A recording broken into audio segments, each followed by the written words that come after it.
You know, Mark, you know how some people have a going out wardrobe? Mine is mostly activewear. That's true. I work out in it. I run errands in it. I travel in it. You name it. And lately it's been all Fabletics. Yep, me too, Dan. Personally, I started with their high-waisted leggings and a cropped hoodie. And honestly, I didn't expect to love them as much as I do. The leggings don't roll down even during a workout, and the fabric feels way more premium than what I paid for. Wow, the high-waisted leggings you went with, Mark. Yeah, Agreed. yeah. And the best part, when I signed up as a new VIP, I got 80% off everything, which already felt like a steal. But the quality really surprised me. These pieces feel like, they feel like the kind of high-end activewear that you'd pay $200 for, but at a fraction of the price. And the joggers, they actually keep their shape after a full day of errands or even a long flight. I like wearing the joggers on a long flight. Some people are like, put a suit on. As I calm down, I'm about comfort. It also helps knowing that Fabletics has a community of over 2 million VIP members and more than 100 retail stores. You are about comfort. It's one of those brands that, once you try it, you get it. The comfort, the fit, the value. Honestly, I didn't realize how much I'd wear Fabletics until I tried it. Now it's basically my everyday gear. Fabletics already has amazing deals, but right now they're running their biggest sale of the year on top of that. Perfect timing with the holidays. And I've got an exclusive offer just for you, 80% off everything when you sign up as a VIP. Head to fabletics.com/HTC and sign up as a VIP to get 80% off everything. That's right. This is only available through our link. So go to fabletics.com/HTC to sign up as a VIP and get 80% off. That's fabletics.com/HTC. Hey, Dan here from Heed the Call. You know how in football, timing is everything? You miss your window by a second, and the play's already gone. The holidays are the same way. Everything happens fast, and if you're not ready, you're scrambling at the last minute. That's why Amazon Prime is the real MVP this season. With Prime's fast, free shipping, you can make those last-minute calls look effortless. Forgot your Secret Santa gift? Need something for that office party? Prime's got your back, helping you go from uh-oh to all set faster than a 2-minute drill. Absolutely, Mark, because Prime isn't just about getting things fast. It's about making sure you never miss your shot. It turns that last-minute scramble into a smooth holiday win. So this season, remember, Prime's fast delivery has your back during the holidays, especially when it's down to the wire and can't wait another minute. Last-minute gifts delivered, it's on Prime. Visit Amazon.com/Prime to shop now. Week 16 in the NFL, and Dog, we ain't screwing around no more. No, it is getting serious. We hit every game on Sunday. Also Saturday, surprises and stunners galore. We feel the need to heed. I hate myself.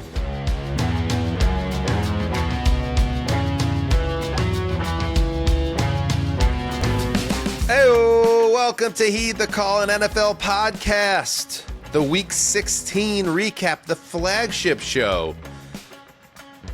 Except no imitations. Dan Hanzus here, Marc Sessler.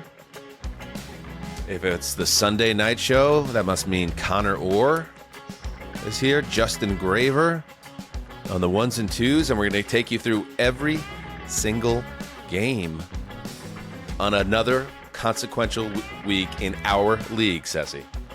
We are getting closer and closer to, I know you've never heard of this space station, but the Death Star. Like, there's no avoiding the conflict at this point. Live long and prosper, bro. I pick up what you put down. I got you, bro. You did. You nailed it. By the way, kick off your Week 16 recap with Amazon Prime, your go-to for last-minute holiday gifts. Fast, free shipping keeps you covered during the holidays, especially when time's tight and you can't wait another minute. Holiday wins delivered. It's on Prime. You know who else delivered a win? Drake May and the New England Patriots. Let's start with Sunday Night Football. Oh, Sunday night.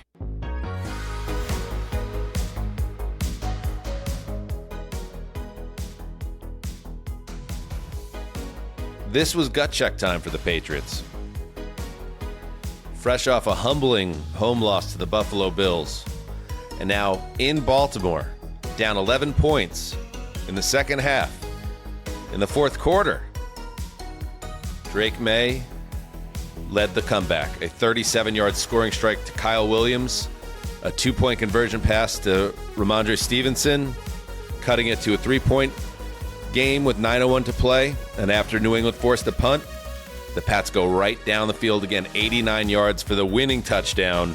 Stevenson on the ground, and then they close it out like those old Patriots did with a strip on a beautiful textbook tackle from behind to wrap up the game. 28-24. Pats are going back to the playoffs. And Sessy, it is exactly what the Patriots needed after last week. I thought Collinsworth put it well. You know, sometimes a team needs a win. Maybe this team needed a loss, and now they felt all the different things, and they are 7-0 on the road this year.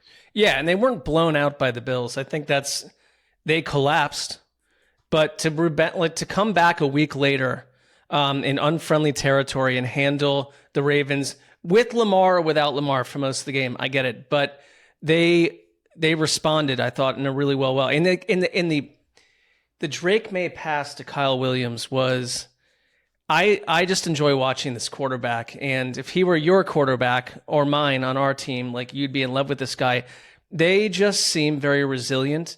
They're a young team. It's like so much of the AFC. They're growing up quickly before our eyes, and the challenges are ahead of them. But like, it feels like the AFC is sort of like the world of tomorrow intersecting with the world of yesterday. And the Patriots represent that. And I don't see them as a soft double-digit win team that's kind of just hoisted up because of their schedule. I don't. I think they came out tonight and took care of business in any way you want them to.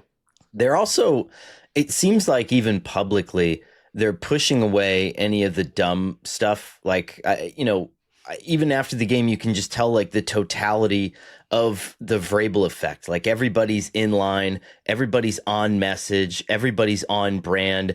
And even, we reference Diggs, like even any of these players that are just typically floating out of orbit all seem to be just in motion together. And that's the mark of a great coach, and probably at this point a lock for Coach of the Year. Here is Diggs after the game on NBC. Well, it's really not me at all. You know what I'm saying? I'm just a beacon or like a vessel on this team, and the guys get behind me. I talk a lot of junk. I say a lot on the sidelines, but I'm just happy to be around this group of guys, being able with a young quarterback that's MVP talent, MVP guy. It's just a blessing to be out here. I'm thankful to be out here, be healthy, and just be around the boys for real, and get a win on the road, Road Warriors. See, a beacon, a vessel. I'm a great guy. That's what I thought. Keep him happy. You're good. Yeah, you know what else is going to keep him happy, Connor? 10 targets. You're feeding Diggs the ball in a big game. He lives for these games, and that's a great. I agree with you. And again, for anybody that's going to try to like come after me or anything on my mentions, I've never said the Patriots weren't a good team. I wanted to see them get tested, and they played well to a certain point against the Bills.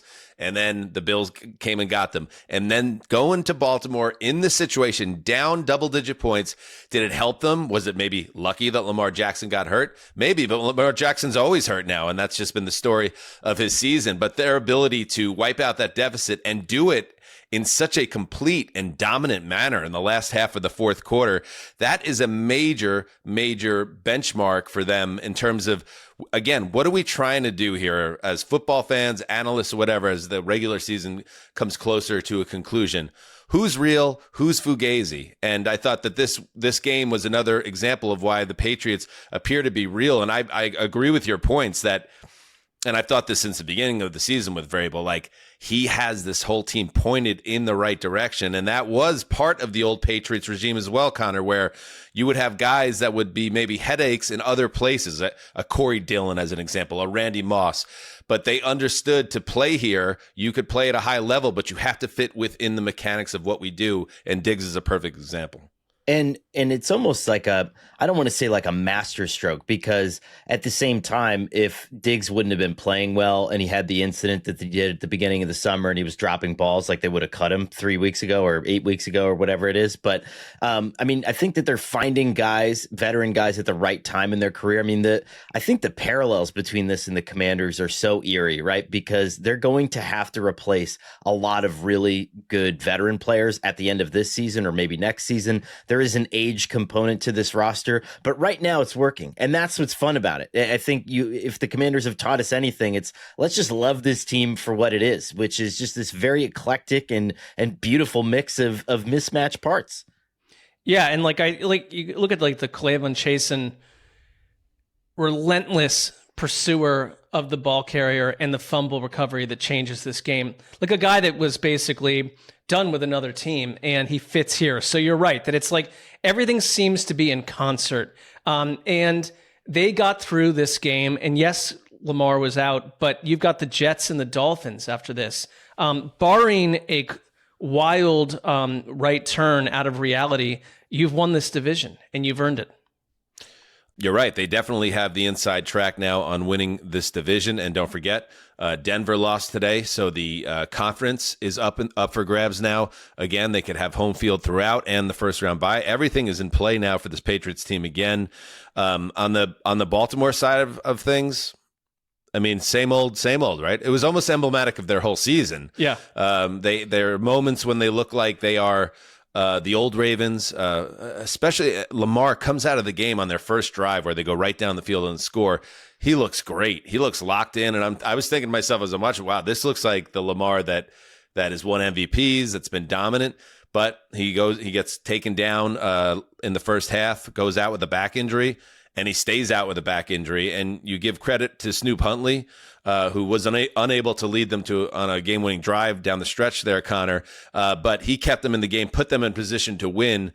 And he wasn't on the field when the defense gave up 2 straight touchdowns in the fourth quarter. He did enough.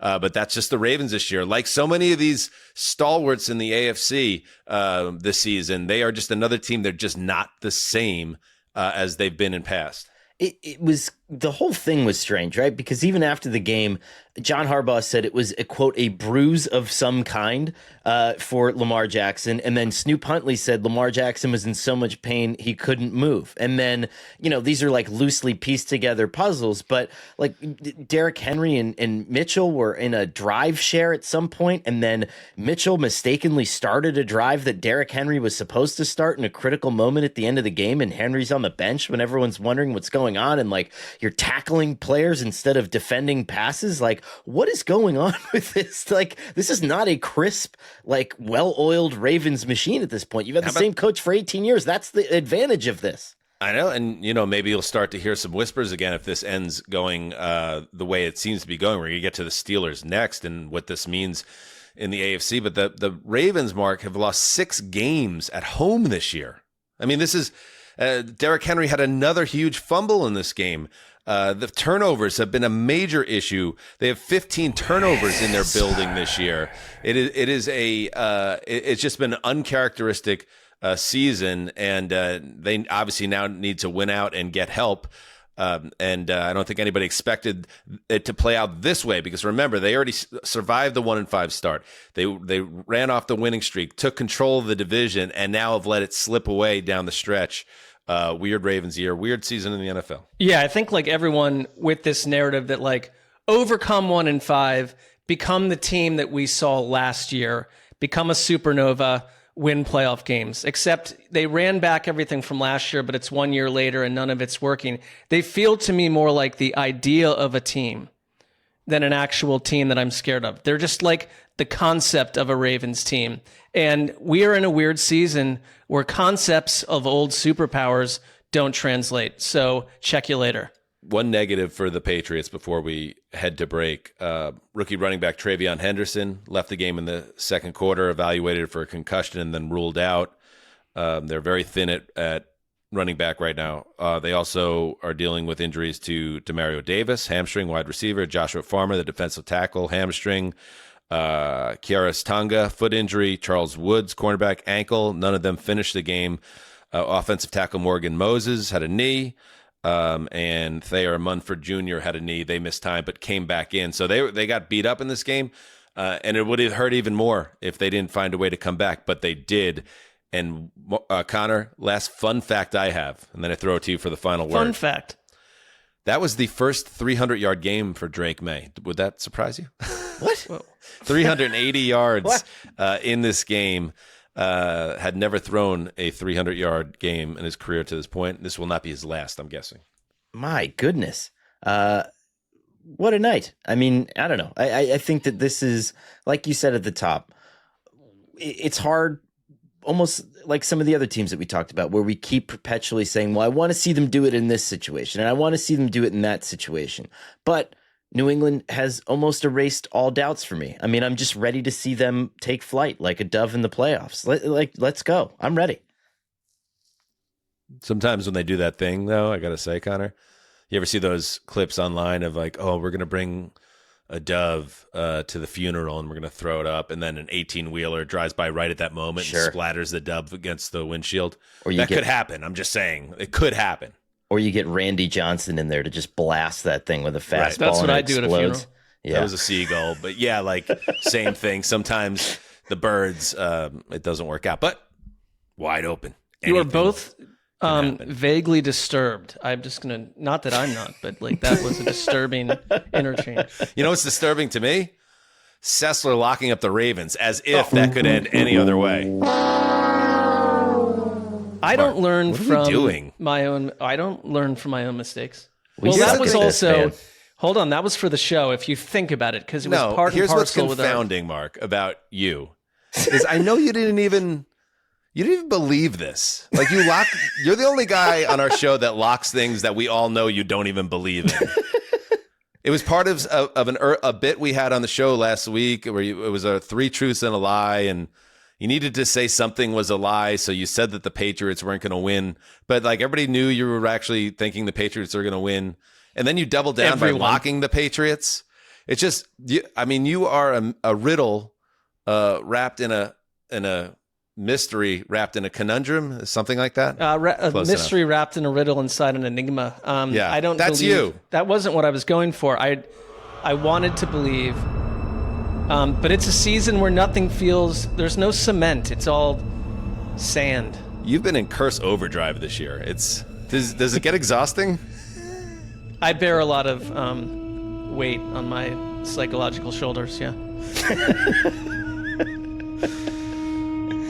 Stavros better not hear that you locked up the Ravens, knowing your history. I don't want to deal with that guy. All right, let's take a break, and we'll dig into the rest of a fairly wild Week 16. Stay right there. All right, we are back. Before we get into that Steelers game that we mentioned, we must do what we do every week, as now we must go back into the mind of Marc Sessler as he explains to us the theme of the week for Week 16. Mark? Okay, the theme of the week here in Week 16 is this, 19 miles closer to the unforgivable dark worlds within. 19 miles closer to the unforgivable dark worlds within. All right, I'll start this one, Connor.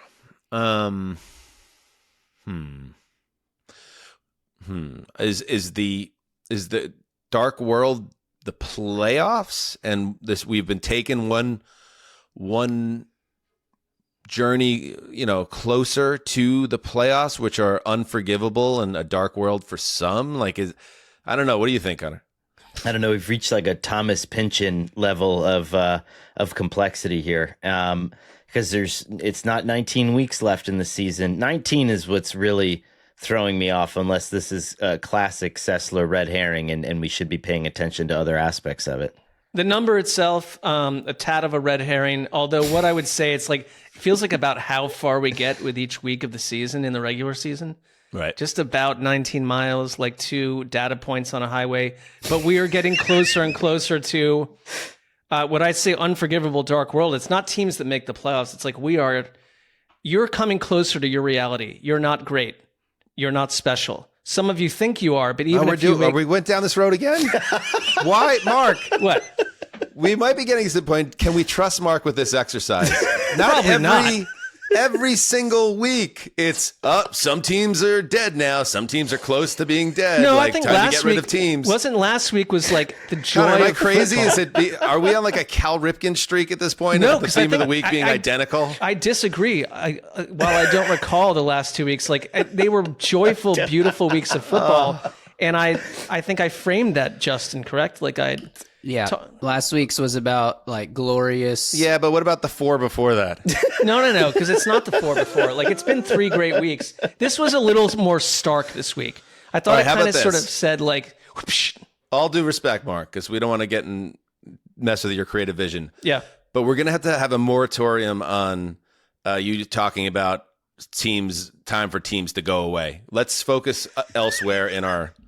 Well, this for isn't this going. exercise. Just to be clear, it's not teams going away. I understand that that's a trope with me.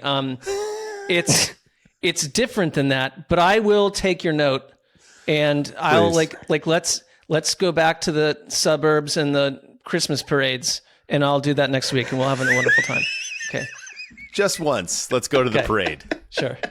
It's nice. The parades can be nice. They The can be nice. suburbs, they're I watch leafy. parades, and I'm like, this is artificial, but I know that the person next to me is feeling something that I can't feel, and I understand that. So, Connor, also as a Syracuse trained journalist, is it unforgivable that Justin spelled unforgivable incorrectly on the?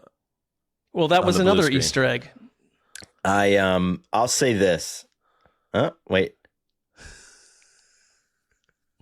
Oh yeah. Okay. So not to like push That could- anyone in front of a moving bus or You anything. could put me in front of the bus, Justin. It's I fine. copied and pasted this straight out of a text message from Mark. Didn't even type. Oh, sassy. Well, no, then I'm putting Google Docs under the bus because it didn't come up as a misspelled word. So, it was a lot of moving parts, a lot of games happening. I think we're gonna, in the words of Bill Belichick, Mark, we're on to Cincinnati. Yes. Not everything can be beautiful and stoic. So, All right, we're on to Detroit.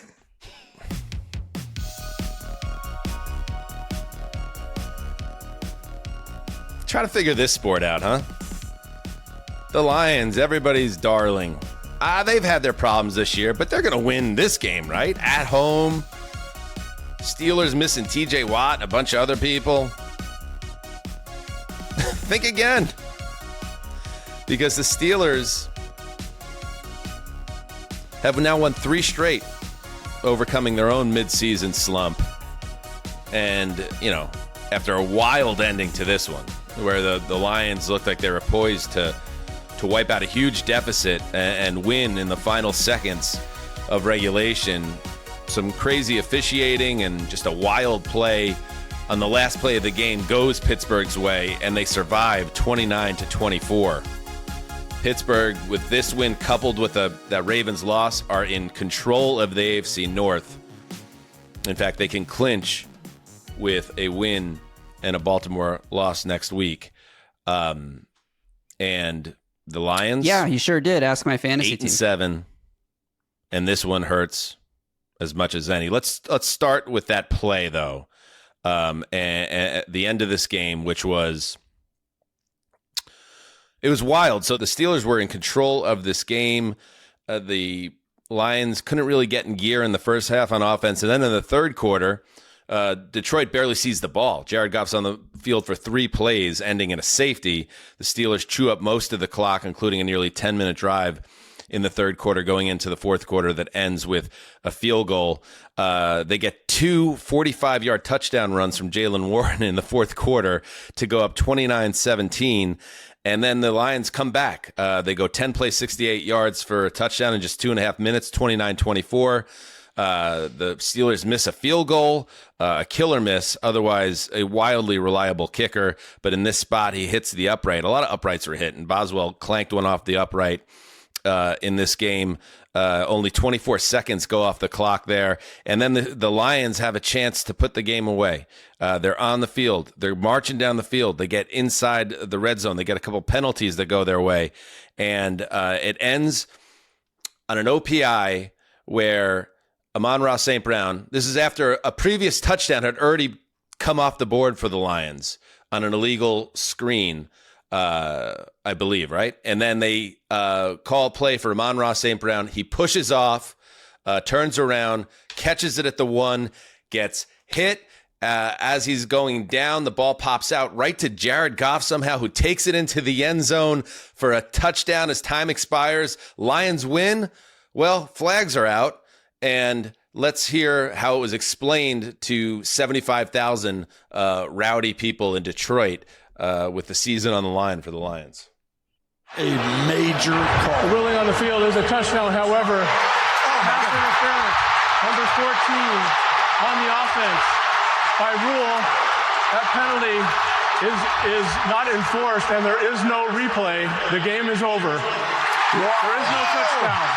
The OPI on number 14 negates the penalty. There is no replay. The game is over. Is anybody else head exploding by that? Yeah, it was a real explanation? Abraham Lincoln there. Thank you. Correct me if I'm wrong, Connor, because the way to say that was the result of the play was a touchdown. However, pass interference, offense, time is expired, game over, right? There were a few missteps there that made it even more confusing, and you could see both the players on the field and the crowd trying to process what the referee was telling us on the PA. But ultimately, the play's over as soon as Amon-Ra St. Brown pushes off, which was the right call. The game is essentially over, but it took a while to figure it all out. And the fact that Goff ended up with the ball in the end zone, a more 2025 crazy juice. There's like this episode of South Park, and this guy is trying to tell these kids that something horrible has happened to their parents. And there's like a line of kids, and he's like, anyone who thinks they still have parents, please step forward. And then he goes, not so fast, to like 3 of the kids. And it's just like the same thing is like, why did the officials say it this way, where they just pumped up the entire stadium and they were like, there's a touchdown. Oh yeah. But guess what, dickheads? I'm taking it off the board. They showed Steelers players responding as well. Like, you didn't even need to say there was a touchdown. Right. We That's didn't even need to say it. Pass interference, offense. Game is over. Right. Time has expired. Game over. This touchdown. this touchdown. OPI nullifies touchdown. Game over. Yes. This touchdown doesn't even matter because it doesn't exist because of the penalty. There is no touchdown. So we don't even need to notify them that there's a touchdown. Why do we have to tell them that? Anyway, it's almost a fitting way for the Lions season to end, which it apparently has. I think they're about 15%, but we're now at the point where they need to win their last 2 games and then have a bunch of things go their way. Here's Dan Campbell afterwards.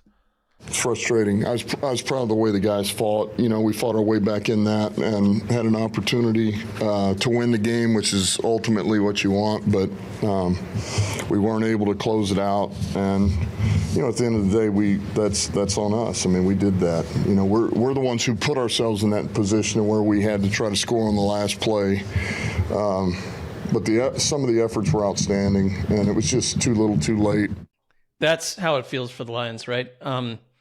You can see it wrapped into every game that they're a super talented playoff-worthy team for stretches, but everything that went right for them in terms of win-loss a year ago, where their record was maybe a little inflated, but they suffered all those injuries and survived through that. Like, this was more of a realistic look at a team that's not all the way there. And it's they allowed nearly 500 yards of offense. No, it's like I think their season on the line. Yeah, things just fell apart. Like, I think season on the line means a lot, but not if you're functionally not there. And they had 3 OPIs in this game, I believe, if not more. I think it was 3. And so they committed mistakes, errors. They weren't themselves, and they're not really worthy of the playoffs. And they've got a lot of self-inspection to unfurl.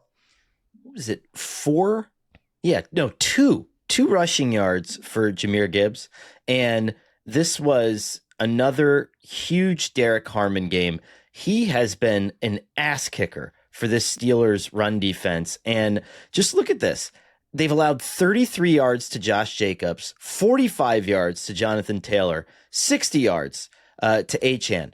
They are just demolishing elite running backs in the NFL. And a lot of that has to do with when Harmon's healthy, when he's not healthy, but like they are shutting down like the key nerve center to some of the biggest offenses in football. And you saw it because this was supposed to be a Goff game and he threw the ball 52 times. And even though his statistics look great, there were a lot of dropbacks where he looked incredibly uncomfortable. The ball just did not seem to be going in the right direction. Like, Dan, are we getting a Patrick Ewing theory with TJ Watt here? Or am I going to, I won't go down that road. Listen, they from where they were after that Bills game where the Bills set the Heinz Field or Acrisure Coliseum or whatever the they call it, record with rushing yards to where they are now is crazy. But, the Lions story to me, we know the defense has issues. We know that they've been killed by injuries for a second straight year. But I thought it was really interesting and kind of sad, quite frankly, these last 2 weeks where they had gut check games, one against the Rams in Los Angeles, a shootout that they lost. And then this game where they have Jahmyr Gibbs and they blinked. It's like they weren't even willing to say, we can beat you with our running game. We're going to line it up and we're going to put the ball in Gibbs's stomach, in his breadbasket, and block for him, and he's going to win the game. Last week against the Rams, he only got the ball 13 times for 38 yards in that game, as they had Goff drop back and throw it 41 times. In this game, it was almost like they didn't even try, Connor. It was like they were like, you know what? That's not going to work today. As if the running back is like just some average guy and not maybe the most explosive athlete in the sport. And I know he had a touchdown receiving in this game and did have a role in the offense still, but I just think it's such a mistake and a miscalculation to get away from the run in 2 straight weeks when you have someone as special as Jahmyr Gibbs. Well, you're fundamentally misunderstanding the whole point of what Ben Johnson put together and has now taken with him to Chicago. And that's not to say that they're one-dimensional, but without a run game, there is nothing, right? That is the foundation of the house. That is what all the coolness and the neatness and the innovativeness, I don't know if that's a word, is built on. And so when you take that away, yes, I'm sorry, it's just Jared Goff. And he can throw for 360 yards and 3 touchdowns in a game, but it's almost like you still feel like you're running on a treadmill a little bit. And that's what it felt like to me today. And who's calling the plays for the Lions? Dan Campbell. Well, it's your head coach. They're on their second play caller this season, and they still don't get it. And I understand the Lions and Lions fans who might be like pushing back against this. They're banged up. Graham Glasgow was ruled inactive ahead of kickoff because of a knee injury. In general, their interior offensive line is not what it was or what they hoped it would be. But I don't know. You just put so much on the plate. And it's not even just Gibbs. Like, David Montgomery's a great running back too. And they're just like, not today. And they're playing on Christmas. That Christmas schedule, by the way, woof. Netflix is probably unhappy with that. Is it true They're that at Minnesota next on? Go on sleep with Christmas. your stocking in your bed. I think 3 of the quarterbacks in that game are going to be third string quarterbacks, right? Because I think 3 of those teams are down to their third string passer. Isn't that wild? Yeah, that is crazy. The only other thing I want to say from this game was if you saw the DK Metcalf in-game altercation with a fan, he wasn't ejected for throwing a punch at a fan, which was surprising to me. Kind of pulled the fan toward him. I'm sure the fan was being a jerk off or whatever, but at the same time, you just can't do that. And I heard Florio say on the Sunday night pregame show, like, this isn't really a suspension play. What? How is it? If DK Metcalf is on the field next week, that's a disgrace. Like, you cannot have players swinging at fans unprovoked. And maybe you could say, oh, but his words provoked him. And I guess we need to hear what the words were. And this story is going to get bigger potentially. But like, you throw a punch at a fan, you can't play the next week. I'm curious to see how the NFL handles this. Think Florio might jump on this? I think he might. Did you see though? Someone interviewed the fan. So this whole thing is wild. Okay, the fan wasn't ejected. DK Metcalf wasn't ejected. The NFL said the reason that they didn't go back and eject DK Metcalf because there wasn't a flag, so it wasn't a reviewable play. But when would you throw a flag on something that happened miles deep onto the sidelines? And how do you officiate that? You don't, right? And so, but the fan anyway said that he just kept using DK Metcalf's entire Christian name and just saying it over and over and over again. And I guess it bothered him so much that DK went up against the barrier and then threw a punch at him. Isn't good. Now, this is his side of the story. You think other fans are going to start saying this now, doing the same thing? Oh, DK. Well, what's it? Hold on. His name? It's his.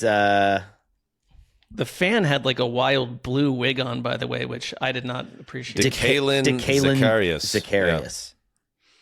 So I think he just kept doing that. That's what he said. But both of them should have been removed. That guy shouldn't have been in the stadium. Sure.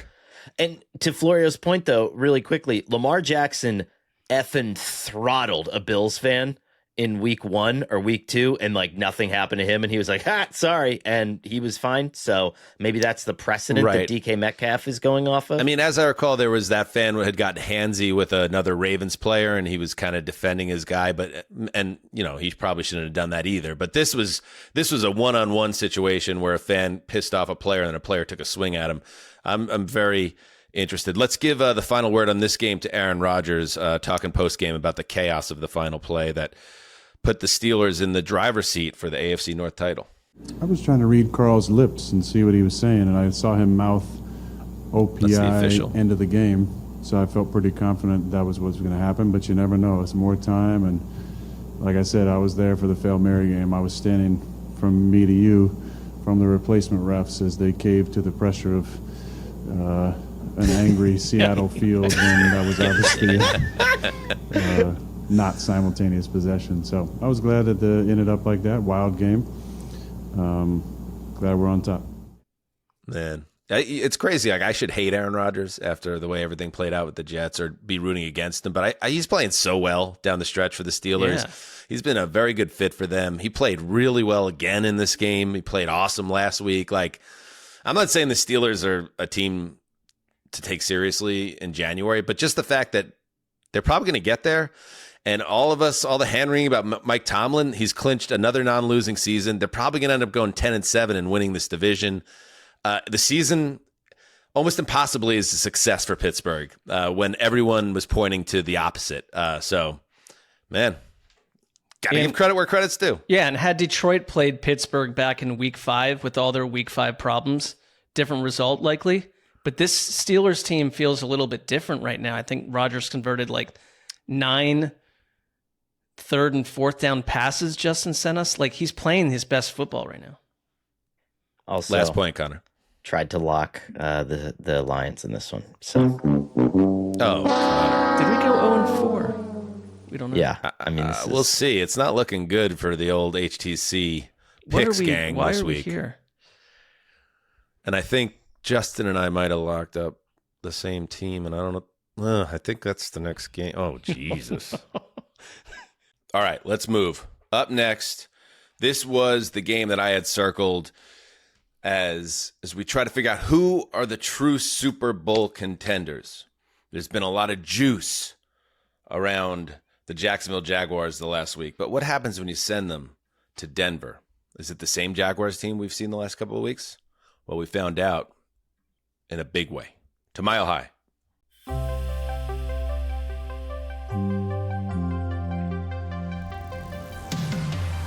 Duval.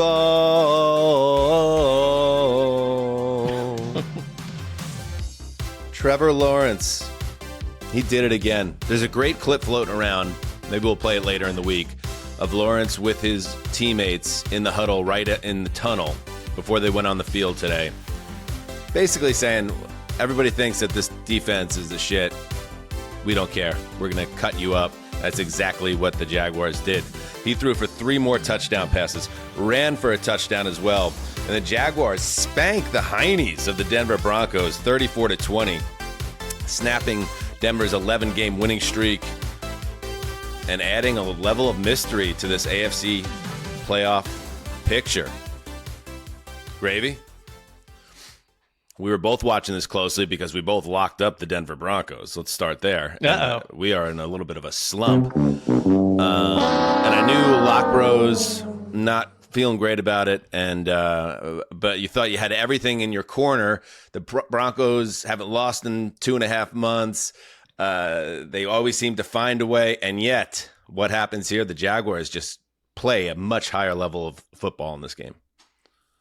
Yeah, and I think to your point, opening a lot of questions about the AFC playoffs. This is setting up to feel like the most unpredictable playoffs in many years that I can remember. Long gone are the days of, just fast forward to Kansas City versus Buffalo or Cincinnati in the AFC Championship, or maybe Baltimore pulls it out. No, it's going to be one of these teams nobody's talking about. And today for Jacksonville was the first time I maybe really started to take them seriously as a team that's not just going to win the playoffs and maybe win a wild card game, but a team that can go on a run. You got to be able to go play on the road in tough environments against high-level defenses. That's how you win playoff games. And Jacksonville came out, and that's exactly what they did today. And I just feel so dumb because I was 1 week early on predicting the end of the Broncos win streak when I locked the Packers last week for a loss, and then got back on the Broncos train this week and lost again. I can't do it. I can't do anything. Yeah, that's pretty funny, actually. It's very personal. It's about you, and we get that. That is the headline. That's coming why out. the show, the construct of the show, is simply around your results. He was on the right track at the beginning there before it went off into Justin as the world turns. This game started with, that crowd in Denver going nuts, and Bo Nix and the Broncos offense look sharp. But, Trevor Lawrence and the offense, they strike first. And every time the Broncos counterpunched, here comes Jacksonville again with another right cross. And I thought, and we've seen it at times, Connor, this season, where the Broncos defense, as great as it's been and as historic as the pass rush has been, not every team has been flummoxed by this defense. And in this game, Liam Cohen, who, by the way, absolutely needs to be getting real buzz now for Coach of the Year, he is, had carved up this Denver defense. They didn't know what to expect, whether it's a run or a pass or a swing to Etienne or a pass downfield. And Lawrence it was like stealing candy from a baby, really. And it shows, I think, the advantage of having that Brian Thomas downtime, whatever it was. There was that moment in the Parker Washington touchdown, that first one, where Brian Thomas was supposed to kind of sell like a little bit of a stop fake, but was just basically standing up straight, wasn't really doing anything. But Parker Washington got the man on man, and he's just watching this guy catch a touchdown in a really difficult spot, like still tight coverage and everything like that. But it's a perfect throw from Lawrence, and he's just so confident now with all ends of that roster, and it doesn't matter. It's not reliant on one person. And just one more note to add to that, like after just watching him get dismantled, to do boot action and to complete a pass after you get completely laid out on a play that was a flag, so the Denver defender just runs straight through you, that was ridiculous. Like when Johnny Knoxville got hit like that on Jackass, like he almost died. And Trevor Lawrence just stays in the game and throws a touchdown. It's ridiculous. It's like what we've waited for. I think it's an extension of the Jaguars. Trevor Lawrence is an extension of the Jaguars, where it's like we're waiting for the opponent and we're waiting for Trevor Lawrence to do it in a game against an opponent that offers a ferocious defense, and he did it. And there was a wonderful little moment, I thought, in this broadcast. They did a good job where it talked about Liam Cohen digging into mounds of offensive game tape when he took over and changing the Trevor Lawrence stance in shotgun from right foot forward to left foot forward, and that it has triggered different types of play from Trevor Lawrence.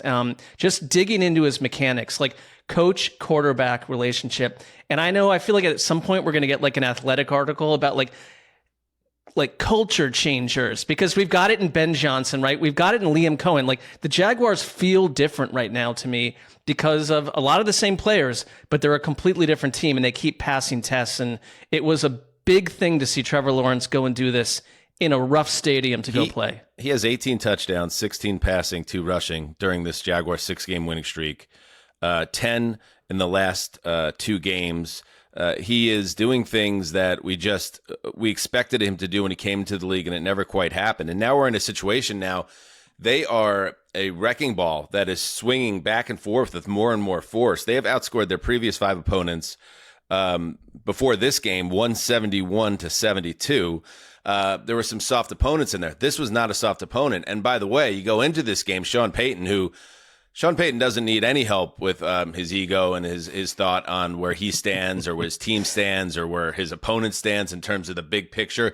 He made a comment. I would imagine he meant it in a complimentary way as much as a Sean Payton can when he said that, they're a small market team, but they're doing good stuff. Liam Cohen, after the game, addressed that in a fun way. Yeah, great team effort. Just thankful that, a small market team like us can come into a place like Mile High and get it done. I mean, we love it around these. And by the way, we're getting closer. closer and closer to the 30K challenge, Conor Orr has the real dirt on Sean Payton. So if we get to 30,000 subscribers on YouTube, we'll hear Sean Payton. Who knows what he's going to do, Mark? What is it? What is it that Sean Payton said to Conor Orr? What was their interaction? What is it?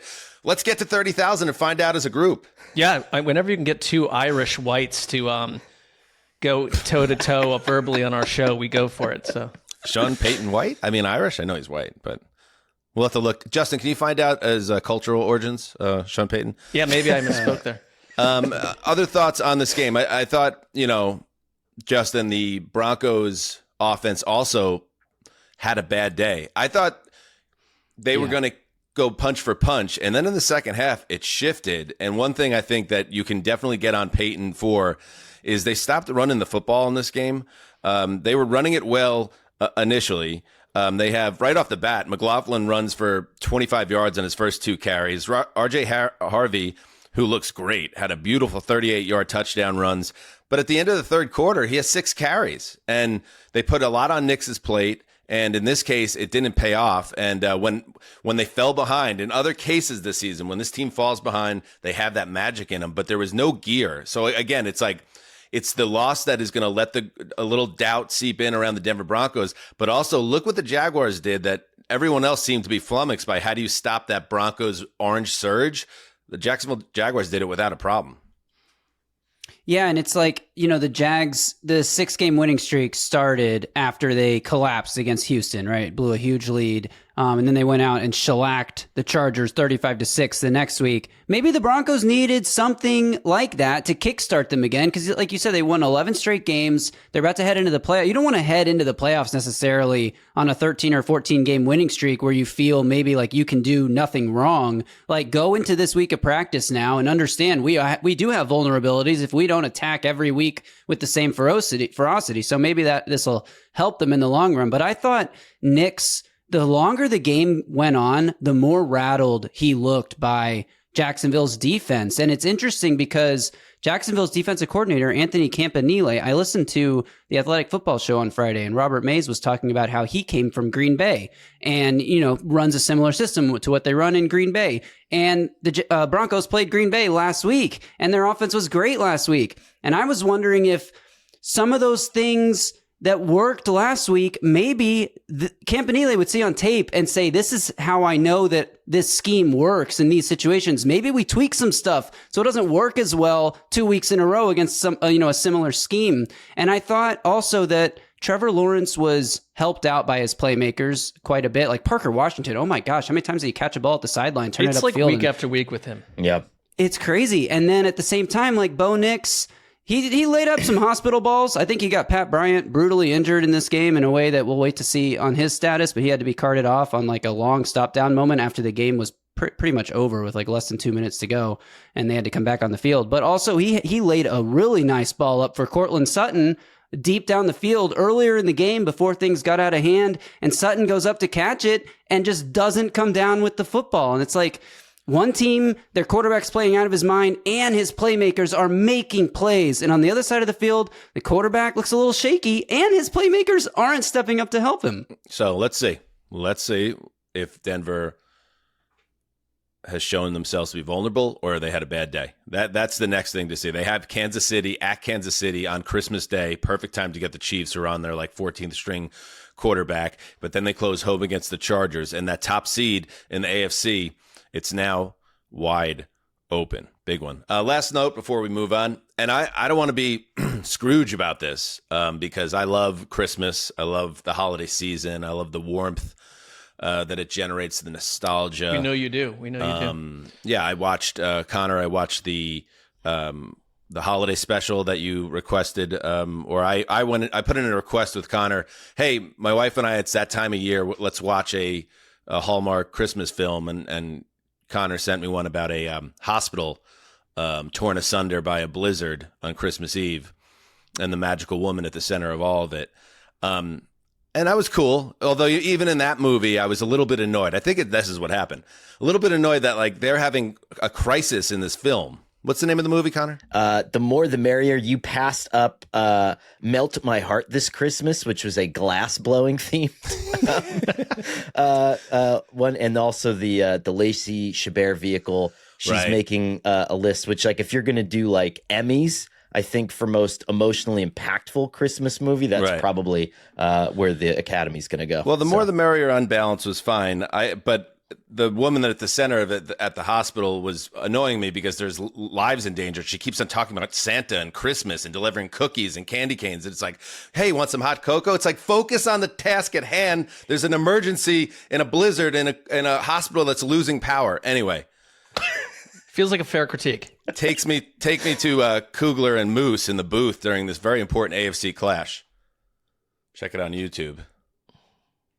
Oh. Good God. I mean, let's just tone it down a little bit. It's like the Kugler part, I can't really fix him, but like, what are we doing here, Moose, Daryl Johnson with is that a woman's V-neck? That's what I mean. It's like they were out of the Santa Claus costume, so he took the Mrs. Claus costume. You'd think they'd be arrested in the stadium walking around that way, but I'm sure they were escorted. Let's class it up. Let's tone it down. They actually made a joke during the broadcast because they were talking about these weird It's like, Moose, you dressed as a woman today? Is that the joke? You know these dumb patches the NFL is wearing to like celebrate Christmas or something? Like Moose said actually to Kugler, next year I heard they're going to use that shirt you're wearing as the design, as if he's not wearing a ridiculous looking thing himself. I mean, if we're here, okay, we got to keep moving. But like, I also have a little bit of an issue with the logo that they're using. I know we're in a politically correct world, and I understand that not everyone celebrates Christmas. So I'm not saying it's got to be a patch of Jesus's baby face, right? Mm-hmm. But an NFL logo with two candy canes crossing over like swords. What do we? I mean, come on, everybody. It's just become about confections at this point, right? Sure. Candy canes. These are football players. What would I'm just curious. Like you said, no Jesus. Are you doing like a Santa dropping back to throw an off-platform throw? This? Or what's How about this? No f***ing patch.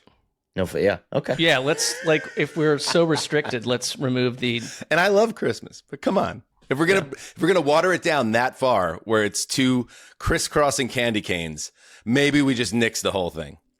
All right. What was it was like in the back of the end zone? It was just like, let's end racism or whatever. It's like that was the best we could do. We couldn't like workshop that one a little more, also. Well, that did end racism. So that did. Okay, yeah. We're clear of that now. I take that one back. All right, let's get to... All right, so the Jaguars win. They keep winning. Are they going to get the number one seed? They have a chance. The Houston Texans, they still want to win the AFC North or the AFC South, the division that the Jaguars seem to be in control of now. What did they do in Houston today?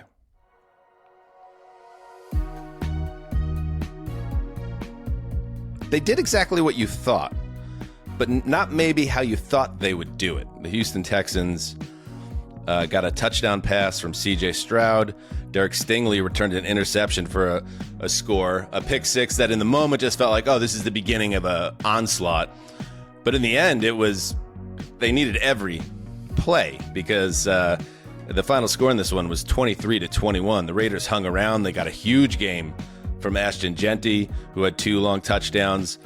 So credit Vegas for fighting at the end of a lost season, now 2-13. But it is the Texans, Mark, who move on 7 straight wins, and they stay in the chase for the AFC South and solidify their playoff standings. Yeah, sort of an ugly win. They went 9 straight drives where they could not hit double-digit plays or find the end zone. It was the opposite of like a torturous act on the Raiders, and they kind of let the Raiders hang around. Raiders played a good game, but then on the 10th drive, they finally scored a touchdown. They got the pick six as well, and they're up by 2 scores at that point. It's like they're hanging on. But this felt to me, because the story is the Texans, and they're hanging around in the 7th wildcard spot, and they did the job. And C.J. Stroud played well enough, although it was a bit of a concerning effort overall. But I thought this was the Raiders game that we thought we would get week after week. That is sort of the bigger note for me. I know they're fading away and they're being removed from the Polaroid, but like from Ashton Genty on down, like they kind of played the game that we thought we were going to get from them week after week, and made something of this. But the Texans pulled it out. I was surprised that the Texans defense, which has been a beast week after week, just couldn't turn this thing into a bloodbath earlier. It just was a strange game, and kind of a late December game where it's like the Texans are going to win this, but I don't come away with like 14 note cards about who they are or what they are. I feel like we saw that in previous weeks with the Texans. All right. So what you're saying, Mark, is, because we're going to get to it later, you were fired up on text about the Bills today, and and we'll get to that. But like, I don't see a big difference between what the Bills did against the Browns and what happened here with the Raiders and the Texans. Sometimes a game ends up a little tighter and you don't play, the operation isn't as clean. Maybe you're not as up as you would expect because you're a top team. You're going against the bottom team. And sometimes you just have to survive certain games and hope you don't get picked off and kind of mess up your season. And I think in both cases, and again, we'll get to the Bills, but in the case of the Texans, they left themselves wide open in this game and they managed to pull it out and move forward. And as a result, they still have a chance in the division. But yeah, especially on your point on the defense, I kind of expected the defense to throttle down because it's been playing so well, and to force Geno Smith into a bunch of big mistakes and for Genty to be bottled up throughout. But everyone had their moments. You know, the tight end for the Raiders made a play again. Like you were saying, it does feel like this was a little bit more like what the Pete Carroll vision was, and he was bouncing up and down on the sideline. So credit to the Raiders for fighting, and for the Texans for handling one of these games that sometimes pop up. Yeah, I think like when in recent weeks, we've seen the Texans offense look better than it's been. It starts with Nico Collins, right? And like he was held to, I think, 59 yards on 4 catches today. So if you take that away, they don't have a very diversified run game. They're banged up on the ground, and that's not a big difference maker. And so you take away their star player and you're in a close game. It also, to your point with the Bills and the Browns, it's just one of those, of the hundreds of games that we watch. It was like, I'm not walking away with massive author notes about what the Texans are here. They got out of here with a win. And Collins had a quiet game, but he made the big catch down the left sideline, getting his elbow down for about 20 yards, and that allowed them to kneel out the clock. So, and Stroud and Collins seem to have that little connection, even when they're cold during a day. That there's usually Collins making a big play near the end of the game. So they survive, even if it wasn't pretty. They didn't even score a touchdown in this game, offensive touchdown, until 7:41 in the fourth quarter. So no, it's like I said, it was 9 drives without one. It's like it just was a little abnormal. All right. Anything else on this one? Not a lot. I think like I'm willing to give them a mulligan, even though they won, so they don't need a mulligan. But like it just didn't look like them. Let's then take a look at their upcoming schedule, because again, they're in a battle right now. They're a game behind Jacksonville, 2 to play. They have at Chargers next week and home Indianapolis. So that's a huge, and they're going to have to be much sharper against the Chargers, who are playing incredibly well themselves right now. All right, let's take a break, and when we get back, we will continue on and hit the Saturday games. All right. It is that time of year, boys. Saturday Night Football has returned. 2 games on Saturday, in fact, but let's start with the second game. It was an incredible comeback by the Bears, who just might have something special cooking this season.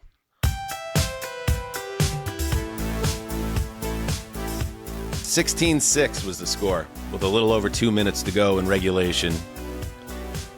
But the Bears, the cardiac kids, do it again. They kick a field goal, recovered onside kick, score a touchdown, force overtime, get a stop, and then a walk-off touchdown. Caleb Williams, 46 yards to DJ Moore in OT. And somehow, some way, the Bears win 22-16 over the Packers. Another game with huge implications in their division, this time the NFC North. The Bears move to 11-4. The Packers fall to 9-5-1. This was the first game without Parsons off the edge. This is also a game that the Packers play most of the game without Jordan Love, who goes out with a concussion in this game. And yet Malik Willis plays at a very high level, Sessy, and they are in position to win the game, and they let it slip away in crushing fashion. Credit the Bears, but this is one of those games where you don't know where to focus on, the collapse or the comeback.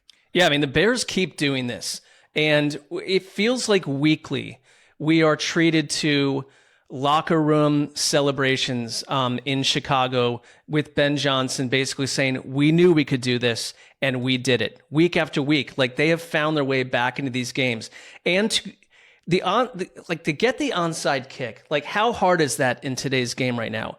It is such a rarity. And I know Romeo Doubs wants that play over again, but that moment changed everything. But that's what the Bears season feels like to me, that you're down at that point, 16-9, you get the onside kick, and then Caleb Williams, who is playing at a level we've never seen him play at before, and it has a lot to do with coaching, it has to do with care, it has a lot to do with experience, more experience, goes 6 of 8 on the ensuing drive and throws that touchdown pass to Jedi Walker, and then it's tied. You go to overtime, and you absolutely unfurl magic. After stopping the Packers, they recover their own fumble short of the first down. And then you throw that pass to DJ Moore, which was a beautiful, beautiful pass. And I just feel like we're learning and seeing more from Caleb Williams and this entire team, but he's at the center of it week after week. And this game changed my feelings about them a little bit, where it's like, I think they will be in the NFC title game because they're a complete team. It was their defense too, because Malik Willis, which has been a great coaching project for the Packers, played really well in this. It wasn't Jordan Love went out and everything fell apart.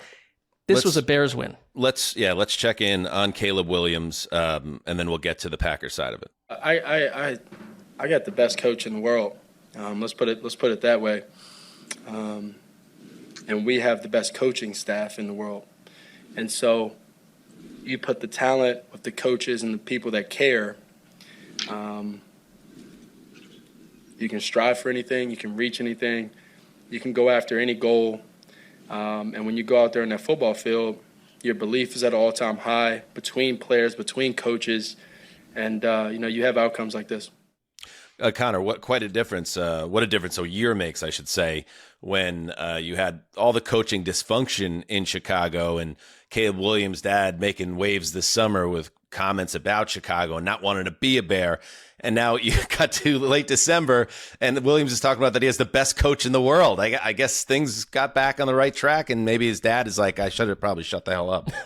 It's what you said too. It's like winning fixes all the things that you may come to not like about someone. And that's true of Ben Johnson too. Like in year 3, he could be authoritarian and pedantic and no one could want to work for him. And he could be the torture genius who never quite replicate. Like, we don't know what the future holds, but they're winning close 1-score games, which is the remedy for all that ails. But for Johnson in particular, and I thought like sort of in the margins, I mean, Cairo Santos was fantastic in this game. And how many Bears games have come down to like these awful special teams gaffes in the past, and he's crushing it in like driving left to right wind, which is almost impossible to kick in.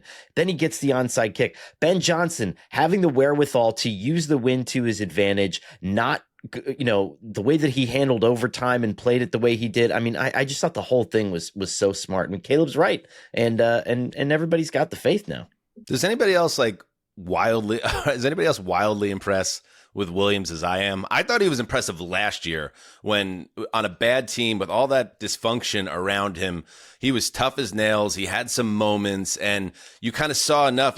I saw the vision of this guy, what he could be. And once again, and it's not like we're not breaking any news here, but any team that is going through a new fresh coaching cycle that's studying what Conor reported and put out over at SI, go find yourself a sharp, bright, young offensive mind and see if you could click in the way the Bears have clicked in with Ben Johnson, the way the Jags have clicked in with Liam Cohen. This is the way to do it.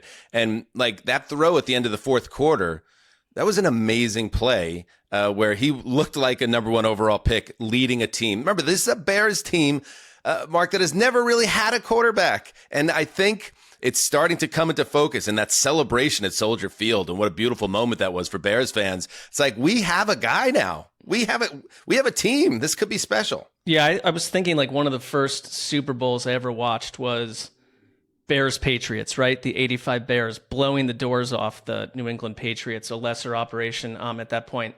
And thinking that if you were a fan of the Bears back then, that ever since, because even that team with Jim McMahon was not a quarterback-heavy team. It was run by the defense. Like, they've never had that quarterback that they've groomed from start to finish with a coach like this. Like, it's the perfect 2025 combination of mind and power.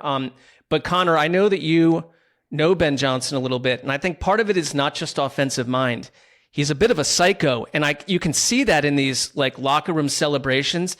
And I think that like Caleb Williams, for all that he went through a year ago, and I know his dad complained, but you didn't hear Caleb Williams openly complaining. Like, he handled it well, and he's getting now treated the way that a franchise quarterback should, and the results are glowing.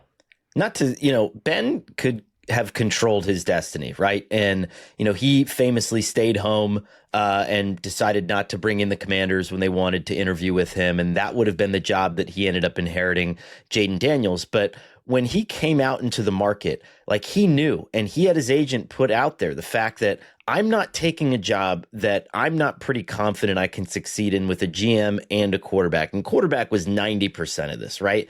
And I think that spoke to how good Caleb Williams probably was, because you're not going to risk your reputation and that one shot that you have staying in the division and playing a team twice a year as good as the Lions, because you knew that, unless you thought Caleb Williams was special. And I think that's what we all kind of missed. Like, Ben Johnson was so high on this guy that he took a big risk, and he took this job in the first place. The Packers will almost certainly make the playoffs. What happened with the Lions today certainly helped on that front as well. But this could be the one that cost them the division, that could, cost them a top seed, could cost them playoff games at Lambeau Field. It will reverberate, and you could, tell with LaFleur after the game that they knew they let a golden opportunity slip away. That's the reality of it. And, it should hurt, because these guys, all of us, we put a lot into this thing, and you had opportunities. You're up 2 scores late in the game, and unfortunately, it flipped pretty quick. Well, you're watching another team in your division take center stage. You lost your quarterback after losing your star pass rusher. It's getting late early for the Packers. Like, they need to get their health under control and forge on. But even Malik Willis is banged up coming out of this game, and I don't want to totally gloss over that, because Malik Willis was awesome in this game, and this is not the first time Willis has been a really important figure for the Packers since they brought him over, and nobody thought anything of it because he bombed out in Tennessee. What was he, a second-round pick, Justin? And nothing ever happened there. Third-round pick. And now with Green Bay, every time they've needed him, and he came in cold off the concussion from Jordan Love, and he led this offense. We'll see if Love's available for Week 17, and we'll find out what Willis's health situation is. But that is a brutal, brutal loss, man. I don't know. I'll be interested to see how they come back from that. All right, let's move on to the other Saturday game in Washington. We're close enough. Landover? Yes. What state is that in? Maryland. Apologies to anyone from Landover. The Eagles are NFC East champions, and it's the first time an NFC East team has went back-to-back as division champions in 7,000 years. I don't actually know the exact number, but it's been a long time. They took care of business against the beat-up Washington Commanders team that, in addition to not having Jaden Daniels, also lost Marcus Mariota in this game, and on a game when Saquon Barkley once again looked like Saquon Barkley again, the Eagles cruised to a 29-18 win. After the game, Connor, Nick Sirianni, and other Eagles players were wearing a black T-shirt with the words "Been there, won that" in the locker room. And I don't want to make light of it, although we'll see what happens with the Eagles in the playoffs. But this schedule, the way it's worked out, they're starting to get their mojo and they're calming things down. And now they got a division title because, in addition to the schedule softening up, the Cowboys collapsed, and that's all good. I mean, I think the best thing out of all this is you start this game in the most horrendous fashion humanly possible, and it looks like you're going in for a full-on disaster, and then what comes of it is 22 straight points coming out of halftime, and probably the best, most creative, and most malleable that your offense has looked all season. And part of that, like we've talked about before, is, we gloss over the fact that Saquon Barkley made a lot of fabulous plays in the backfield after first contact last year, and that saved the idea of this offense. He did that again tonight, but you also blocked really well. You shifted tempo. I thought this was one of Patullo's better games as an offensive play caller. And so all of a sudden, like all this drama behind you, you're probably going to win like 11 games, 12 games, and just like roll into the playoffs. So good for them. I mean, they overcome 2 killer missed field goals and that fumble, uncharacteristic, and they still put up 29 points. Like, I'm with you in the sense that, like, can we let it go for a couple weeks? Like, I'm not saying they're soaring to the Super Bowl, but, like, the drama and, like, A.J. Brown got fed. Saquon Barkley had a big game. Like, what else are we looking for that we want to latch on to and critique? Which we were talking about a week ago. It's like, we fully expect them to take care of business here. And if they don't, it'll be a major problem, but they have. So they've won the division. Now, hopefully they can stay healthy. And then we see where they are when the schedule tightens up again, and how they handle adversity and obviously a higher level of competitions. The Jake Elliott thing is something to keep an eye on. He's been very good for them overall through the years. But he pushed 3 left in this game, which, depending on who you want to believe, that is why Nick Sirianni decided to go for 2 in the final minutes of this game after they scored the icing on the cake touchdown, which led to the big brawl, which led to Big Dom getting camera time. I don't know if you guys were still watching at that point, but there's a big shot of Big Dom like walking back after, I guess, sending some guys to the locker room. Is like, this guy is loving it. But like, keep an eye on the kicking game. And other than that, stay healthy, Eagles, and then you're going to get your home game. You're not going to have home field throughout. You're not going to be a heavy favorite the way you were last year. But it doesn't mean you can't go on a run. Again, the NFL is super weird this year. And Connor, a lot of things can happen, including the Eagles getting back to the Super Bowl. Yeah, they were my preseason Super Bowl pick. I think they're still there. I think that I just want to double back on the Big Dom thing for 1 second, because his presence is so phenomenal in that it makes everybody else seem wrong in a fight and the Eagles like endearing in some way. And like, how does that happen where like they're all high-fiving each other, like, and somehow claiming the moral high ground? And how does that happen literally every time? And I think it's like Dom somehow, he's just like charming, or I don't know what it is that makes them. Opinions vary on that, but I'm glad you find him charming. But and one last note on this game, after the quotes Dominic DeSandro, Big he finds him Dom, charming. and there you go. he's There's some company for sort you, of a legend. Great. After the game, the multiple Commanders guys are like, well, we'll see them in 2 weeks. We'll see what happens. Like, oh, it's cute that they think that's a real game. What a lost season for the Commanders.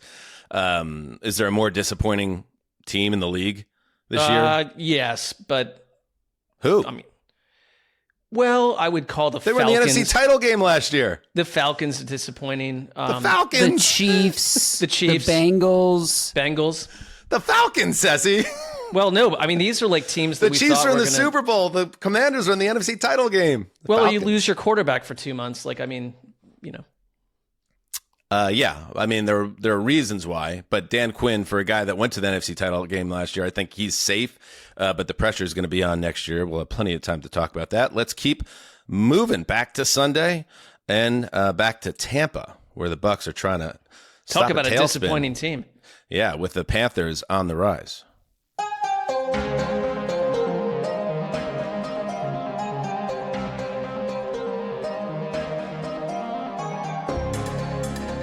Yes, the Carolina Panthers.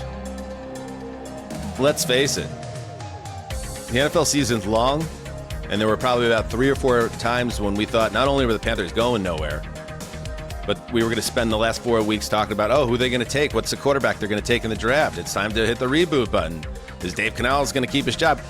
I think the Panthers are going to win this damn division is what's going to happen here. As Baker Mayfield throws an interception on the final drive of the game, a pick by Latham Ransom with 42 seconds left that was the difference in a 23-20 win for the Panthers in Charlotte. A massive win for Carolina, who moves to 8-7. The Bucs continue just a brutal tailspin, now 7-8. And Connor, yeah, this is the game. We all know what happened to the Bucs on Thursday Night Football a week ago. It was one of the worst losses of the year, if not the worst loss of the year. When you look at, although the Packers are like, we got you. How about this one? But then to follow up with this game in which the ball's in Baker's hands near midfield with a chance to be hero, and then he also gags it. It just, that was like the final proof. Like, there is no magic left around this team, and it might be the Bucs who have the big changes in the offseason.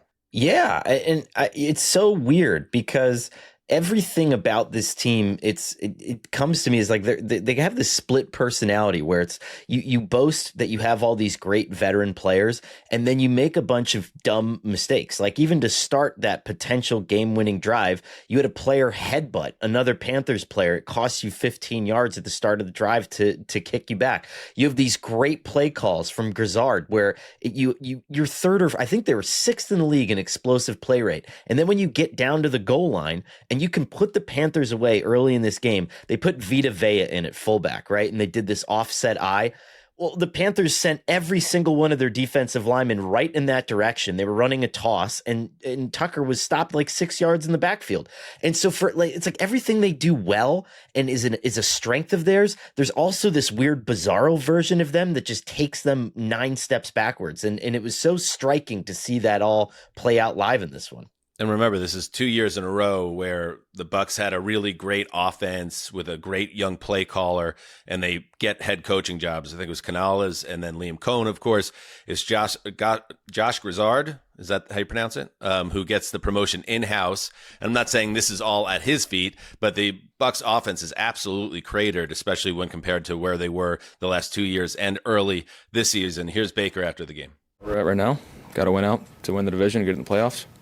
That's, it's as clear as it can be. Wish we would have taken care of business today, but situation doesn't change. So, it sucks. There's too many penalties on offense today. We just keep shooting ourselves in the foot, and gotta finish with 7 in the red zone instead of 3. It's same story, different day. I mean, they've lost 6 of 7. This is not the team from earlier this year that was a holy fire, and it's one of the first couple of weeks in a row where I've kind of been like, this is reminding me of the Baker Mayfield later in the Cleveland run, where they came to it could have been the wrong decision. I think it was, but they came to a decision that, like, we're not extending Baker Mayfield for 4 or 5 years. Like, what's the ceiling? Like, I think we saw the ceiling. I love Baker Mayfield, but like, this is sort of where you wind up. And there was a chance to win this game today, and instead it ends on a key mistake. Again, you've lost 6 of 7. You're not the football team. You're not the sum of your parts. And let's swing to the Panthers side, but before we do, just mention, I think if there was a big change in Tampa, I don't think it's the quarterback. I think it's head coach Todd I'd Bowles. agree with you, but I think that we've seen the ceiling for Baker Mayfield. Maybe. And if this is the ceiling, then he's not the answer either. But I'm not quite ready to bury Baker in that way. I just think maybe things have gotten a little stale in Tampa, and they need to set him up a little better. On the other side, let's listen to Canales. This is obviously an important win for him personally and for his team. Here's what he had to say afterwards. Everything's right in front of us still, and to give ourselves a chance to continue to play meaningful football this time of year, they've earned that. They've earned that because of the work. They've earned that because of being accountable to each other and really having a great week of preparation. And I think I mentioned to all of you just the focus that this group had this week and understanding what's in front of us. And my message to them was like, we've been playing playoff football for a really long time. And because of our record early on, every single one of those games, for the last month, have been so critical for us to be in this spot. And so we get another week. Let's just look back now. I mean, this is when Dave Canales benched Bryce Young. Everybody thought that this was, like you said, Dan, kind of the beginning of the end. And since that moment, okay, this is 24 games ago now, okay, 68 touchdowns, 15 interceptions, a passer rating of almost 100, and 10 game-winning drives. That's ridiculous. And the totality of this turnaround, I mean, I've argued Canales as a coach of the year candidate because I think you have to consider the beginning of the tenure. And I think it's always crazy that Dan Campbell hasn't gotten one. But this is the same thing. This was an irreparably broken place. And they're doing it with Rico Dowdle didn't even average 4 yards a carry today. A lot of these Panthers games, you finish them and you're still like, how did they win that game? I don't know. And I think that's the mark of good situational coaching. Remember, they were like a laughingstock last year, too, with Tepper doing dumbass stuff and from the owner's suite. Yeah. It just felt like it was Multiple a house of years. cards. They had a practice facility that was like collecting dust like Tony Soprano's wife, her spec house in the woods. Like the whole thing seemed like this is the most rundown, janky organization in the world. And now they could end up being the NFC South champions. They can win the division next week with a win combined with the Tampa loss. If everything holds after next week, it does come down to week 18 when these two teams face off. But Bryce Young now has 12 game-winning drives in the fourth quarter of overtime, the most since entering the league in 2023. And obviously, this is his most important one yet. And one of the more unlikely turnarounds of the season is where the Panthers are. But it's been a combination. I think that's why we led, Mark, with the Bucs side of it, because I don't think if anything, this was the year the Bucs are supposed to take the next step, and instead they've taken a big step back. And credit to the Panthers, they have taken advantage of Tampa's shortcomings. Yeah, when we talk about disappointing teams, like Tampa fits like a glove right into that category. And at this point, I feel like Carolina deserves to win this division. I know they're going to meet again at one point. My one thing with game-winning drives, it also means you're down. Like you didn't forge a lead. Whatever, that's fine. I know that's stats thrown all over the place, but it also means you weren't ahead. But I get that. It's heroic. Yeah, it is. I mean, I understand you're putting it in. You're giving a little more context on it. And Well, that's you fair, didn't. Mark. You didn't forge a lead earlier in the game, so maybe you will now. Right. So, absolutely. yeah. So not to pour grain of salt. cold water on that. Yeah. Yeah, a little bit. You doused it with a little bit of cold water. Just a little bit. But still, big win for the Panthers. All right, let's move to Dallas, another team in free fall. We gave Brian Schottenheimer all those flowers. Shut up, Connor. Gave him all those flowers, Jerry Jones. Who gave him flowers? Not me. Not Shut you. up. I know. Okay. No, I'm Thank you. preemptively saying shut up because you were good. saying the Cowboys sucked all along. Okay, thank you. And what do? They totally laid down. But I can't really get down on them today because the Chargers are going to make a lot of people look bad. And the Chargers are a team to reckon with.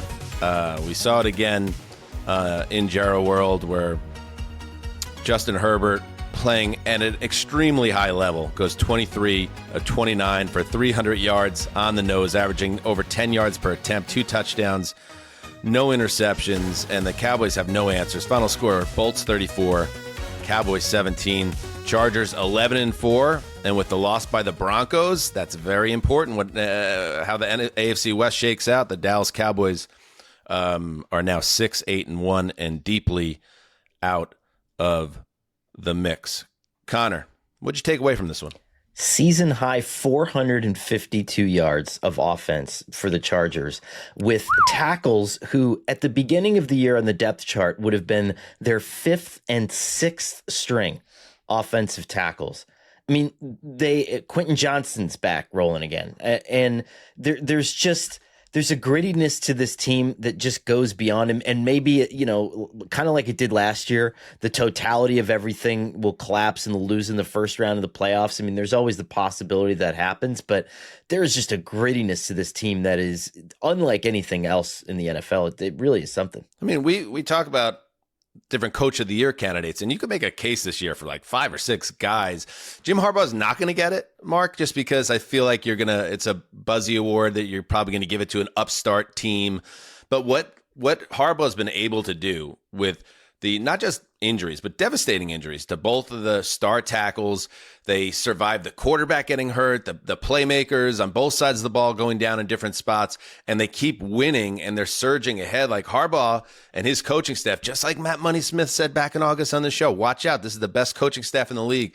They have had this team prepared week after week. And when you see games like this, where the offense can flip a switch and just start running people out of the building, they're a team that could beat you in multiple ways, and that's how you win Super Bowls. Yeah, they overcome. And I think typically Coach of the Year is a figure that surprises us. But I'm not surprised by Jim Harbaugh doing this, because he runs a tight ship.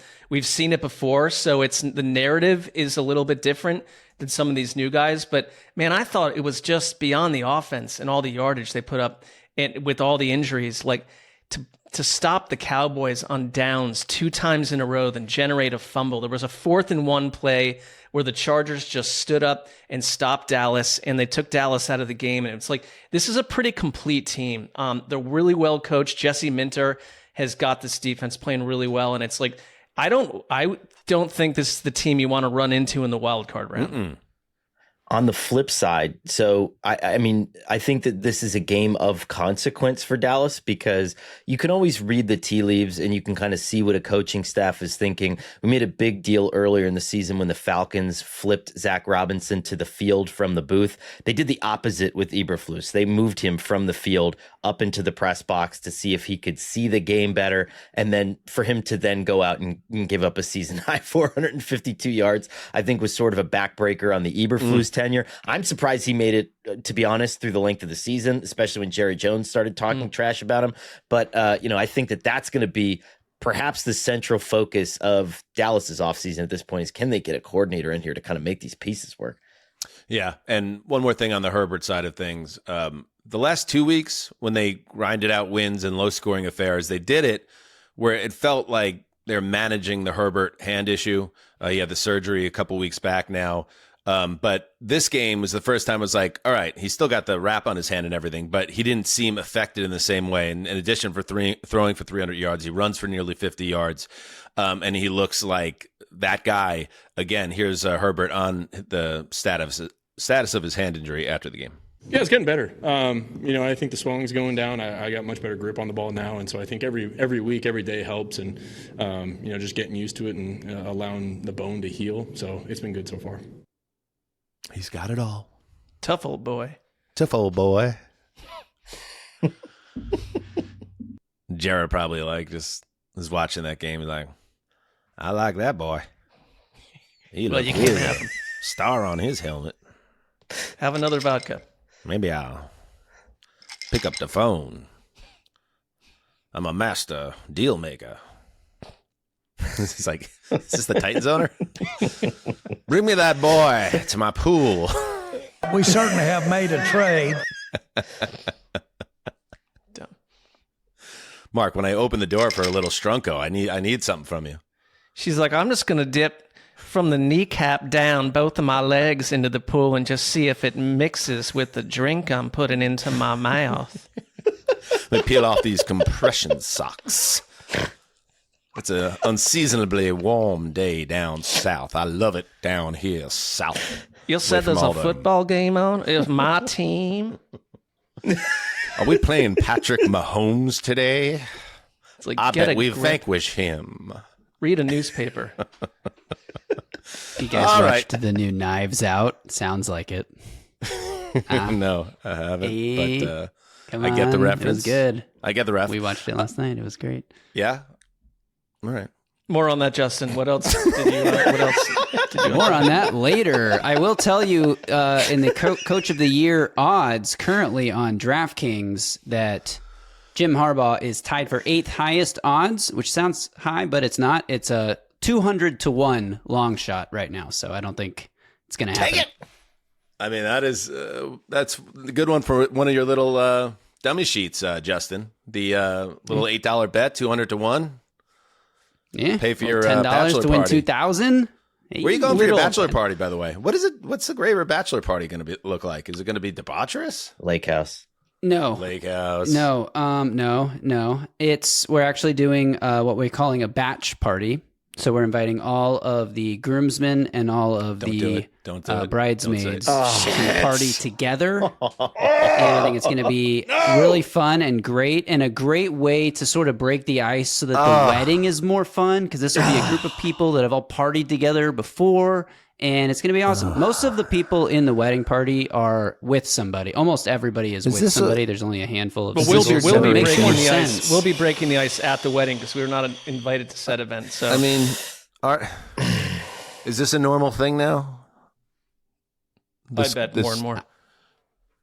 I think so. You're I mean, gonna my regret this. bachelor party was never going to be like strippers and cocaine. Or I know. anything like Well, that. that's It's the thing. just It not. doesn't have to be that strippers either. and like, you don't have to- cocaine. You yeah, can don't have pick to- one or the other. Yeah. Yeah. You don't have to go to Mexico and kill a guy. You know what I mean? Like, this isn't very bad things. This is a chance to get. You know what? I'm not gonna. I hope you guys have a great time. We will have Also, gonna be in like bed by, judging 11. cocaine and strippers from a certain point of view is a little judgy. Just a little judgy. I'm just saying, it's not the 90s anymore. That's all. The 90s. By the way, Chargers Texans next Saturday. That's going to be the shit. All right, let's move on. It's not the 90s. Actually, let's take a break and just recover. A batch? It's called a batch party? Yeah, we're calling it Batch Paradise because it sounds like Bachelor in Paradise, and it's not in Paradise. It's in cabin Certainly not Paradise. in Oklahoma. Yeah. Jesus. No, it's gonna be great though. I'm super Connor. pumped for it. I don't know what Mark seems to be sitting out the discourse, but like, Oh no, I'm judging it thoroughly, but I can't. I also think it's like I can't change it. Nothing's going to change at this point. So, but maybe like we're like kind of big brother types to Justin. Maybe we can be the change we want to see in the world. You know what I mean? It's already booked. Shit. I think you should take an accounting of the men that you're bringing to this, and know fully that they want to do this with a bunch of the other sex also, versus like a guy hangout. Like that's all. Because it's like I feel like guys probably are like, all right, we're all going. Am I wrong? Yeah. No, I think we're you all are doing wrong. this? I mean, Okay. hey guys, do you want to go hang out with a bunch of dudes, or do you want to like hang out with dudes and girls? Yes. What are guys gonna say? Okay. Dudes. I'm going to stick a pin in this one. Yeah. Sound off in the comments. Is Justin we're making a gonna mistake? get filleted for this from a. We'll be right back. All right. The AFC is wide open. The Bills, they're looking to win a division. They're looking to get a top seed. Well, they got to take care of some business in Cleveland first. Let's head there.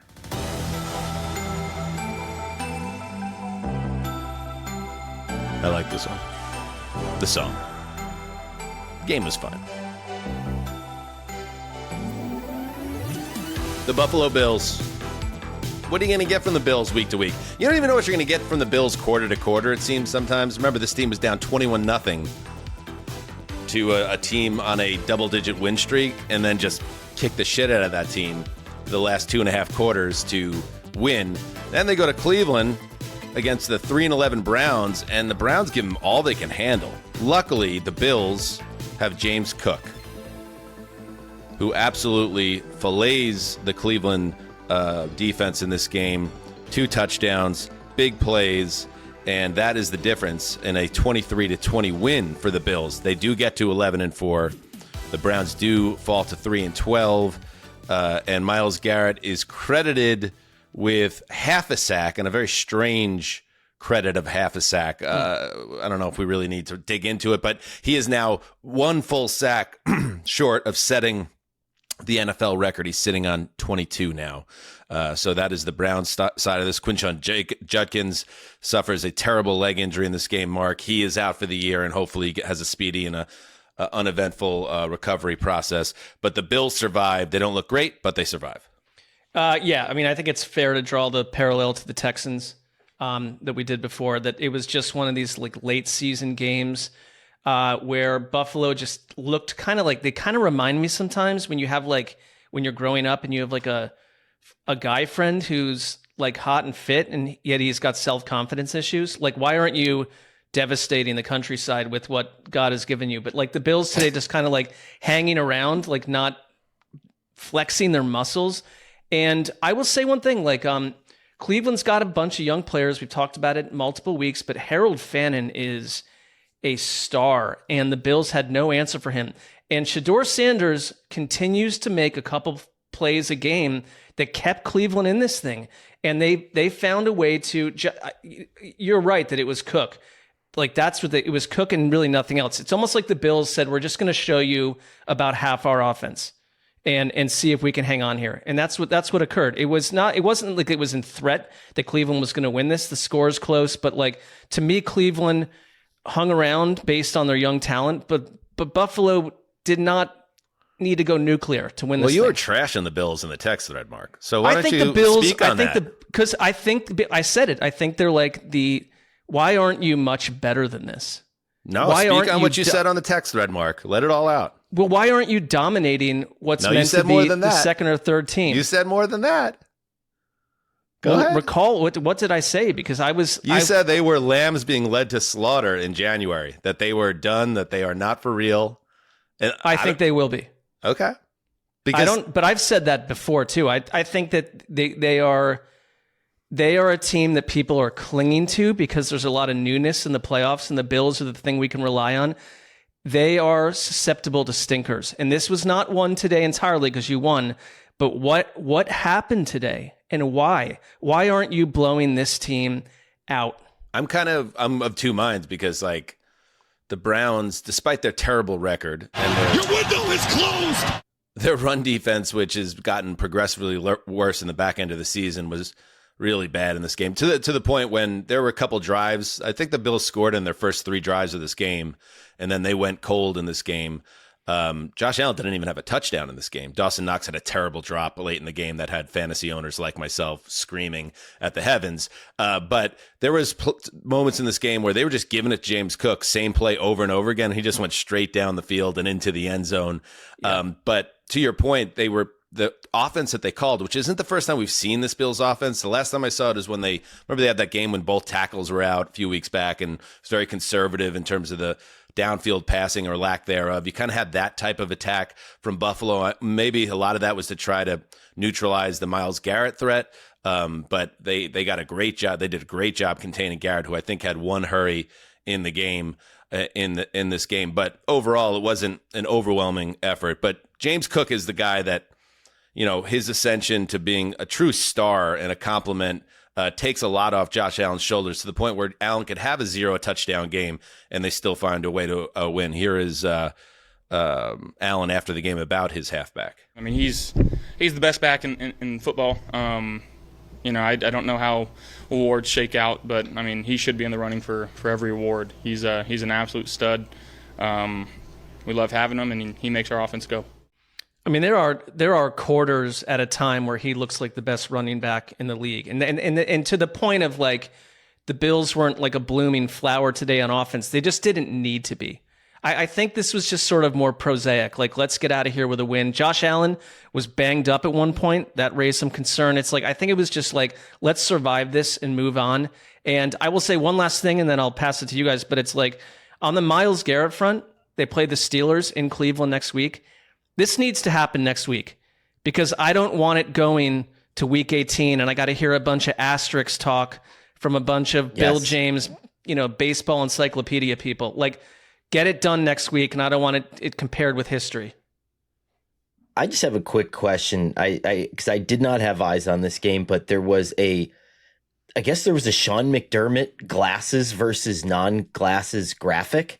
And I need to see this. Wait, what? Yeah, it's this is up Connor's. Didn't we kind of we found this corner? For sure. Yeah.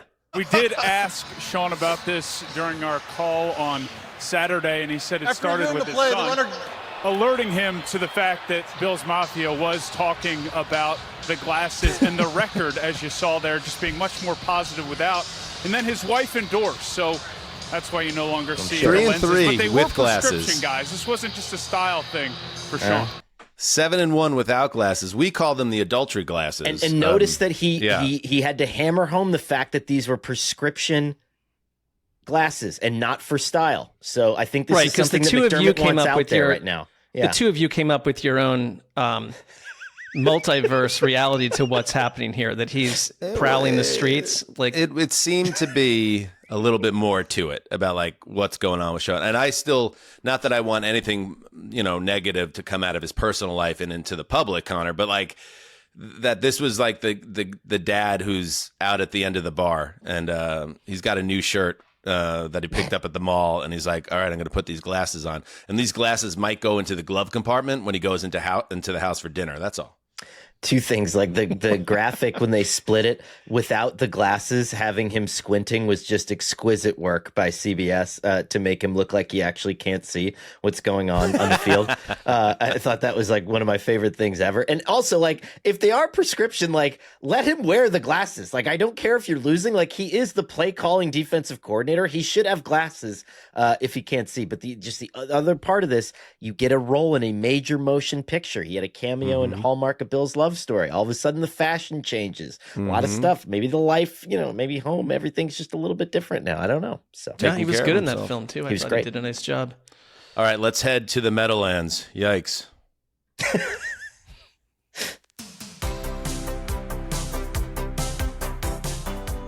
I mean, Giants, Vikings.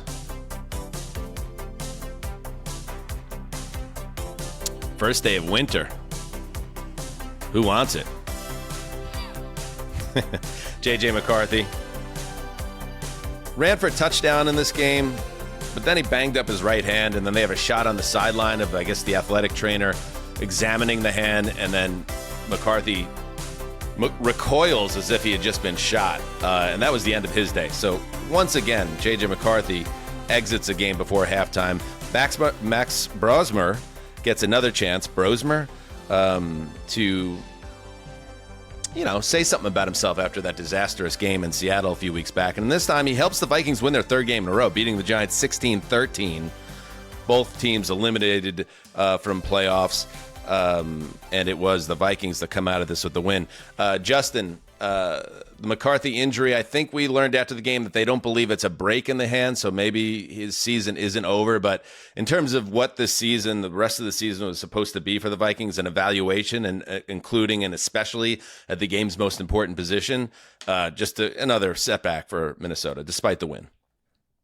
Yeah, and it's difficult, too, because I thought he was playing fairly well before he got hurt. And on the play he got hurt, he did, get strip sacked, and that was picked up in return for the only Giants touchdown of the day. So not necessarily a positive play for McCarthy there, but the one thing that I really keyed in on that he was doing early and often was targeting Justin Jefferson, which we've been waiting for this connection to develop. And he was targeting him on 3rd and longs, short of the sticks. One of them was like a designed screen. And Jefferson is picking up these first downs. It's almost like, hey, throw me the ball and I will make good things happen for our offense. Like 3rd and 9, he catches it 2 yards downfield and just weaves his way for a first down. Or on one, it was 3rd and 13, and he picked up 12 yards, which allowed them to go for it on 4th down.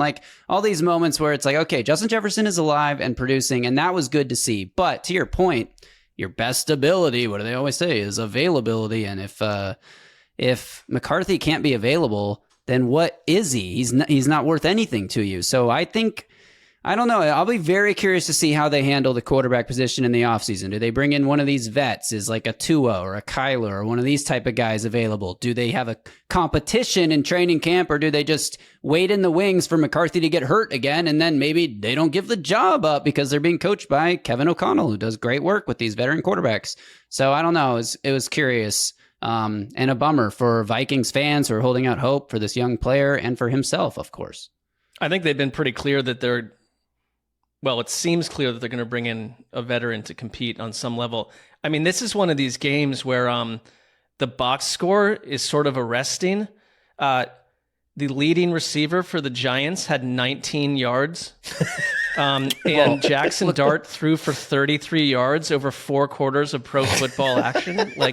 That's the key, is Jackson Dart threw for 33 yards, but it was this is the most neutered I've ever seen an offensive game plan try to work around a starting quarterback, right? This isn't like your 3rd string quarterback being inserted into the game, so we're going to protect him. This isn't Kendall Hinton starting for the Broncos, so we're going to run, a triple option offense. This is your starting quarterback 1st round pick. And they literally just didn't have him drop back. It was handoff the whole game. And first half, he finished 1 for 5 for 2 yards with an interception that was deflected. Sort of his fault. He threw it a little too inside, but also don't tip the ball right to the defense receiver. And 3 sacks taken. So 3 sacks taken to 1 completion at halftime. They just didn't want him to do anything. Here's the thing. And Here's the he thing. also Here's the didn't thing. throw a lot of good passes. No, here's the thing. This is all new, right? The Giants, they're a Tiffany franchise, right? They don't do anything right anymore. They don't hire the right people. They don't draft the right guys. They got Jackson Dart is a kid with potential. We've seen it already this season, but they clearly seem to be coaching him in a way like, hey, make sure you don't get another brain injury the rest of the season. And we're going to completely deconstruct the playbook. And we're going to put you in a situation where you almost have no ability to be successful because in addition to all the injuries and the things we've had and the challenges we've had, we're not going to let you just ball out now. And once you do that, and he's a rookie quarterback, you don't even give him a chance. Like, just put in Jameis Winston. Or if you really want to tank, no offense, Connor, put in Russell Wilson, but stop playing this kid and not letting him be the player that he is. Here's Dart after the game. It's just a new experience I've never been through before, and that doesn't make it any easier than what it is. And you just try to do your best to stay positive as much as you can. And there's just a quick turnaround each week. So I feel like the times where you hang on a loss for too long, it goes into your next game week prep. So that's kind of just the Jesus. Remember how exciting this guy was a few weeks back? Process that I've just tried to have. All right, I can't hear this guy anymore. Connor, close it out. Two quick things. He broke his sister's chain in this game and then whipped it to the sidelines and now has no time before Christmas to buy her a new one. So bad job by Jackson Dart there. And just one more thing. How about this sort of subplot in this game? I would not play Jackson Dart either. You are facing a Vikings coordinator who is actively suing you in court for fucking him over for a head coaching job. Yes. He pressured you on half of your dropbacks and he would have beat his ass if he tried to drop back 33 times. Tyrone Tracy actually this is the best game that I've seen him play all year. I would have handed the ball off 50 times. I wouldn't have let Jackson Dart drop back once. The whole organization is a mess. And the GM who's had a major hand in it, Joe Shane, he's got to go too. But I don't trust anything with the Giants anymore, which is a crazy thing. But they are an organization that just is completely adrift. All right, let's move to Miami, where the Bengals were looking to finish the season off with some level of grace.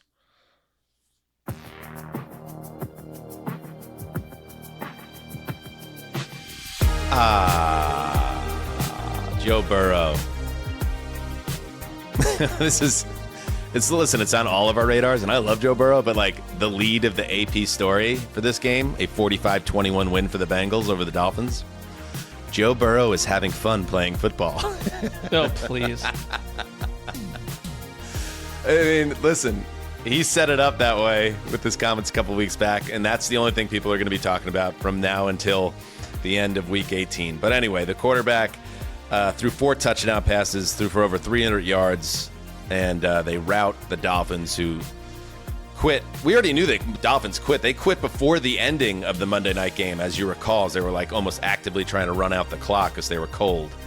But Burrow gets the win. They're 5-10, the Bengals. There's going to be no miracle here, but they do win this game, scoring 28 points in the second half. Here was Burrow after the game. Oh, I hope he's feeling okay after the game. Yeah, it was fun. I'm having fun playing football. Not playing football is not fun when you're sitting in the locker room rehabbing all day. Oh, yeah. That's not why you do it. This is why you do it right here. Yeah, that's how it's supposed to look like. Mm-hmm. That's what it's supposed to feel like.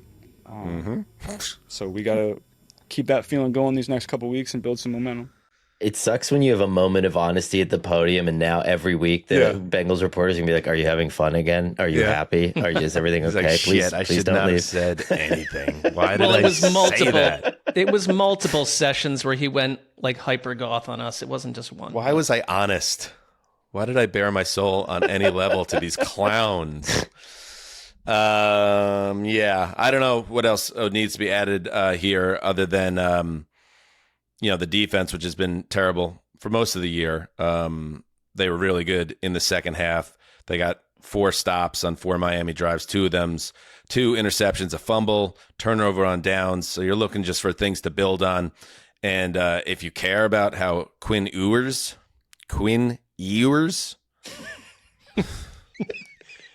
you say that like it's a human disease of some sort. He was good in the first half. He actually completed 10 of his first 12 passes, but by the end of the game, he looked very much like what he is. This is an undrafted rookie playing out the string with Tua on the sideline. 7th rounder. Hello. Oh, Hook 'em excuse horns, me. respect. Thank you for that. I appreciate that, Justin. So I don't think he's their quarterback of the future either. But that's really all I have on this game. And I apologize to Dolphins fans if they're looking for more, but it was an action-packed day on Sunday. And once this game gets to like a 3-score game in the second half, well, we're at that point in the season where you've run out of chances to entice us, both of you teams. There was more reporting about the fact that Tua will never play for this team ever again. But I want to hear it. Let's hear that.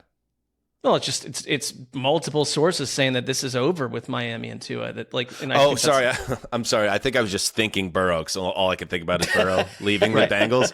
Tua, yes, that all. I mean, it's just more cemented. It feels like reality. That all checks out. All right, let's keep moving. To Tennessee, Nashville, that is. Oh, gravy. Ooh, everybody hop in the gravy boat. Everybody. Oh, the great Mahomes is taken down by Zero Star and company. Well, no. The great Minshew and company taken down by Zero Star. Nope. Zero Star and the Titans defeated Chris Oladokun, the third-string quarterback of the Chiefs, who, after Gardner Minshew, suffered a potential ACL tear. So with the Chiefs on their third quarterback, they were ripe for the picking, and they were picked off. Credit to the Titans. They win 26-9. Zero Star, 21-28, 228, 2 touchdowns, no picks. So let's start there, Justin. So I know you want to have a high draft pick, but once the Chiefs come in limping like this, go get a W and let's see Zero Star do something. Hey, I think the Titans might be building something here under Mike McCoy. No, I don't really believe that. But I do believe that there's been like some sort of a soft culture momentum shift. Cam Ward said the biggest thing that we've improved around here is our mentality after the game, or our mindset, which is good to hear. They've won 2 of their last 3 games. Granted, that's against the Chiefs' backups. This was like a preseason game for the Chiefs. I mean, the players that were on the field. And the Browns, who are, not a very good football team. But that's 2 wins that they didn't have. I mean, they didn't have wins in this season. The only win they had was the Cardinals' meltdown. So good to see that. Cam Ward has thrown 2 touchdown passes in 3 straight games. He is playing well, which is what you want to see. This, I think, was his best game of the season. You read his stat line, but that 75% completion mark, by far his highest yet of his career. 122 passer rating, grain of salt for that stat, but best of his career. Fastest time to throw in a game this season. So he's playing at a higher level. He's getting better as the season's going on, and he's giving you really encouraging moments that you can hopefully build on this offseason and try to do. Maybe they're not the Patriots or the Bears next year, but maybe they can have like this slower Panthers-esque turnaround where end of the season we're talking about them next year. Maybe it's 2027. They're like competitive again, and that's all you can hope for at this point. They need more around him. It's not his, for him to grow, you need some pieces around him. They had that. I watched an 11 play, 89-yard type drive that I thought he had his best game a couple weeks ago, and it's like another example of him growing. So I don't think it's just Justin hyperbole. It's less sad than the Chiefs sending out a tweet before the game with Minshew doing the "I'm walking in my clothing to go to the locker room." It's like, and it just sort of sadly said Minshew mania, not even like an exclamation point or anything. It's just like exactly. Minshew mania. Like, really? Is that what we're selling to the nation at this point? And he tore his ACL on the first drive and played through it for like 2 or 3 more possessions, and then finally didn't come back out. And that's back-to-back games, Chiefs quarterback tearing their ACL. What is happening, by the way, just generally? Quarterbacks are doing some really fucked up stuff with their bodies this year. Like Carson Wentz played through like a medical grade dislocated shoulder. Jordan Love played a game where he had to hand the ball off backwards. Aaron Rodgers and Justin Herbert are playing with broken wrists. And then Gardner Minshew is playing like multiple drives on a torn ACL. Like, are we just using medical interns for the staff? Like, who's evaluating these people? Like, is everybody okay? I mean, what's happening here? I mean, it's a fair question. Mark, answer it, please. What's happening if I wanted to break it? No, I don't know. I'll investigate further. My God. Good job, though, Justin. That's nice. You want to have some of that momentum closing the season. Hopefully, Zero Star can continue to build on it all. And the Chiefs at this point. Last thing? Sorry. Sure. Jeffrey Simmons deserves first-team All-Pro consideration. I don't think he's going to really get it because he plays for the Titans and we suck and nobody cares about this team. But he's been the best defensive tackle in football, and that's not just a biased take. Advanced stats tell you that too. And he's a monster, and he deserves more praise nationally. He's never going to get it, but it is what it is. Advanced stats. Well, you've just done it here. How about that? Internationally, you've said it on this show. Let him know. Multiple countries. Someone get the word to Jeffrey Simmons that the gravedigger is on the case of pumping him up as the stud that he is. To the Superdome.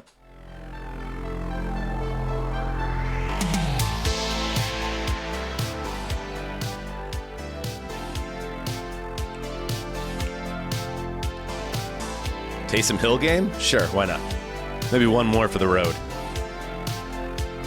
A surprise 38-yard touchdown pass from Taysom Hill to Chris Olave was the big highlight for the Saints, who battle it out with the Jets in a low-scoring first half, but then cruise with 20 unanswered points in the second half, 29-6. The Saints continue to close strong.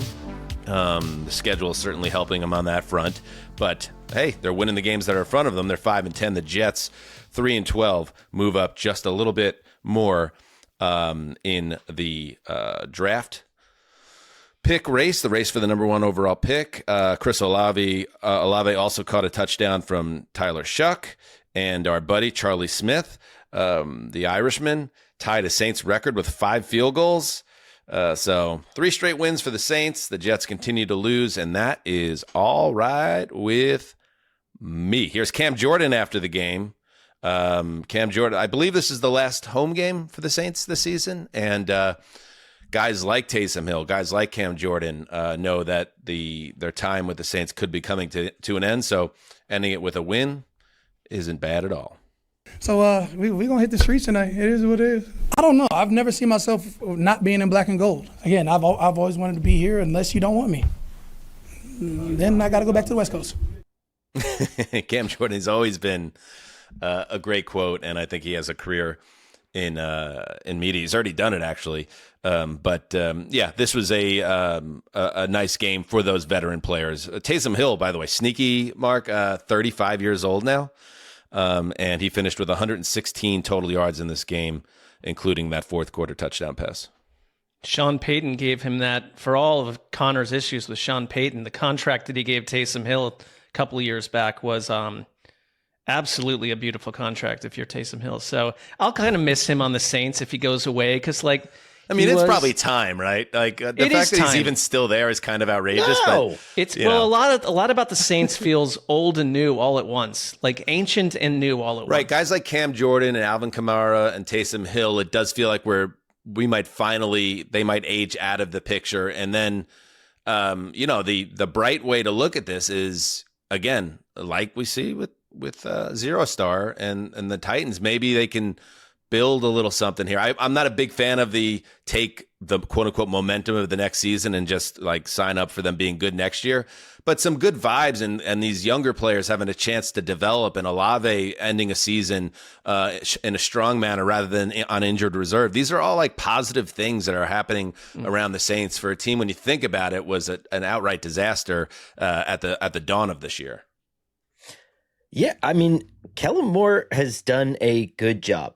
You transition from Spencer Rattler to Tyler Shuck. Kellen Moore. You're starting to develop an offensive identity. I think you made Kellen good hires.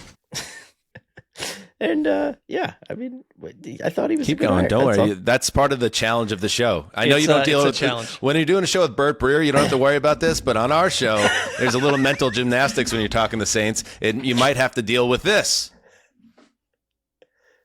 Ellen Moore. Can I actually say something about the Jets, and not because I want Justin to stop doing that? Yeah, go ahead. But that was the first time Ellen I laughed Moore. audibly out loud. Yeah, the first time I laughed audibly out loud this season was like one of their first offensive plays. They're doing one of those motions where the guy runs in front of the quarterback and then back around him the other way, and he just fell straight on his face right when the ball was being snapped, and it was just very funny. And I urge you all to go look at that. So I hate this team. Yeah, Chris Harris, the new defensive coordinator. There was a lot of Ross Tucker, who we love in the booth, was doing his best to try to keep things interesting, and the CBS team, a lot of shots of excited Chris Harris on the sideline, and that looked good in the first half. And then, as everything with this Jets team, everything falls apart because the offense is completely non-competitive.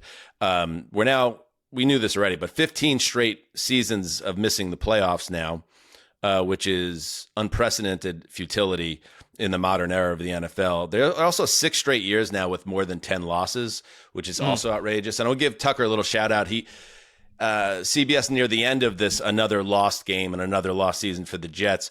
They start panning around in the Superdome. They're actually finding Jets fans. Play this, please.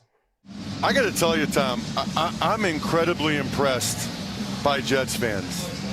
Just how loyal and dedicated they are with that return on investment. 15 years without a playoff berth, the longest. There's actually a decent amount of Jets fans here.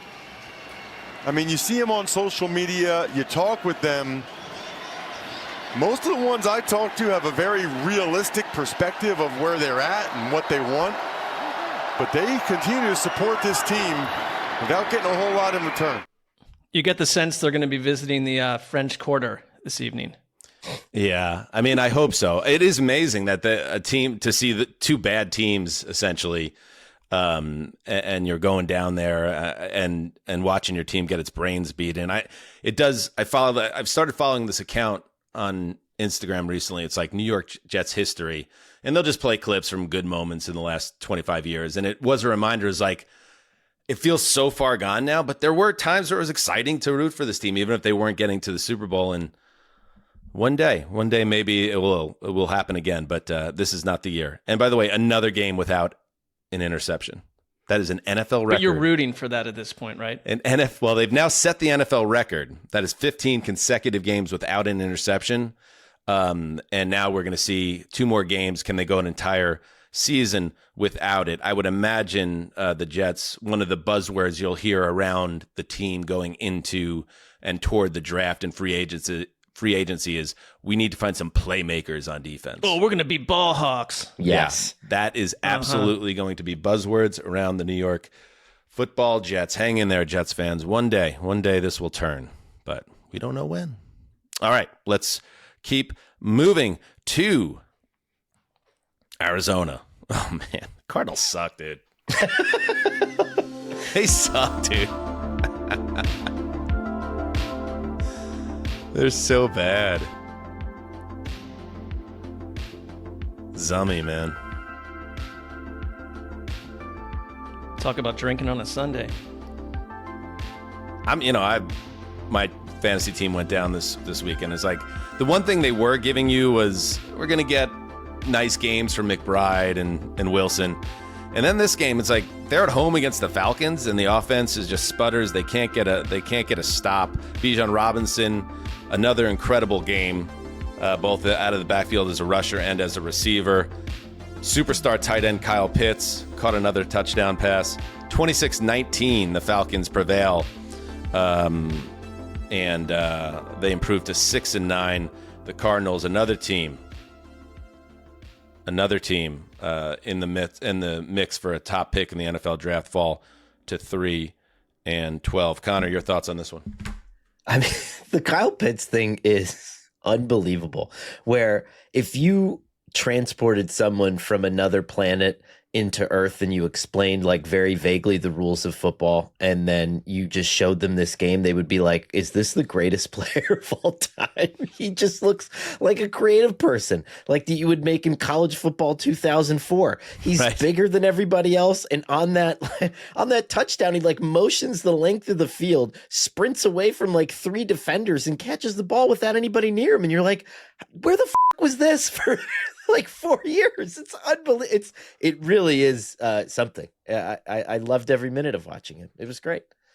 It's interesting because like they also found a way to get Bijan Robinson 92 yards through the air. Like they are finding a way to get these guys he's so good, open dude. in certain space. But the Pitts thing, like 2 weeks in a row, it's like, I'm with you. It's odd. So on the Bijan point, I thought that Zach Robinson did a really good job. Like the game plan seemed to be around, let's create a bunch of traffic with our wide receivers, and Kirk will be smart enough to dump the ball off to kind of who's open.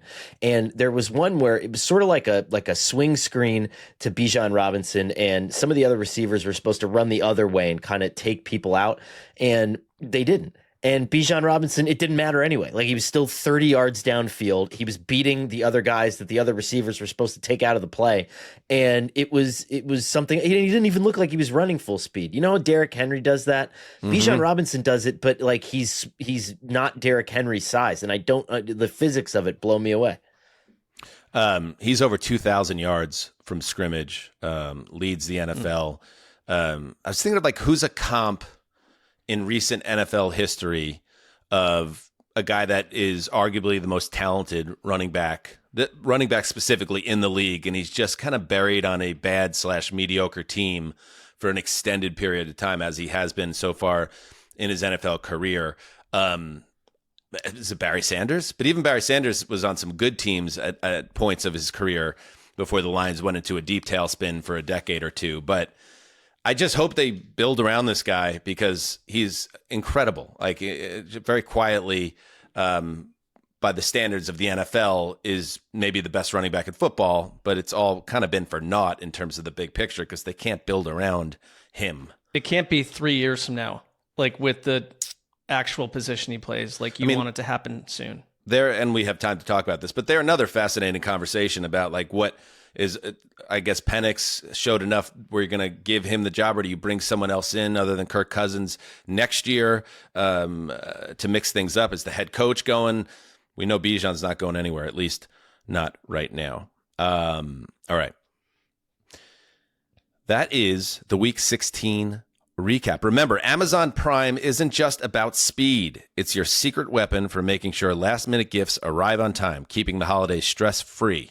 Forgot a present for tonight's party or a friend across town? Prime gets it there fast, turning those uh-oh moments into smooth wins. This season, you can count on Prime to deliver when you need it most. Last-minute gifts delivered. It's on Prime. Yeah, I mean, Are we going to a party tonight? I'm just learning that now. Maybe not tonight, but if you put it this way, it is, as we tape this, it's very late on the East Coast here in America.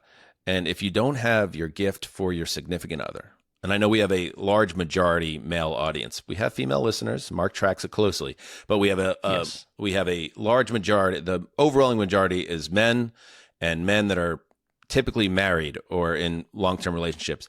Do not wait another minute if you haven't gotten the gift. Nope. Do not blow this. Don't wait till Christmas Eve and then all of a sudden stores are closed or there's nothing left. Tomorrow, before you settle in for the next Heed the Call episode, the Monday Night Power Rankings episode, have everything done.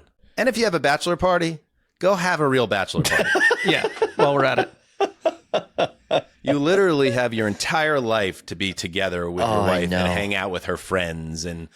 Oh, we're going out to dinner with my friend. Oh, you'll get along with the husband. It's like, will I? You'll love Stanley. Oh, you'll love Stanley. He loves sports. He's a big NFL fan. Ah! Waitress, please bring me a revolver. I'm very excited about our batch party. It was actually my idea to do a party thing. Can we bleep when you said batch there? I can't hear it another time. I can't. Batch. All right. Everybody have a great night. See you Monday. Get your shopping done. And as always, heed the call.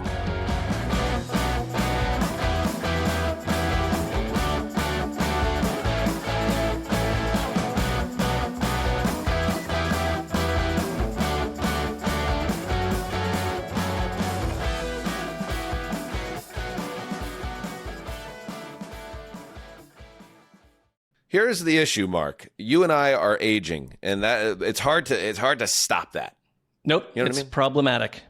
So we can't do the things like we used to do, which is like, stay up late at the bar, then go get a burrito, and then wake up 4 hours later, and everything's fine.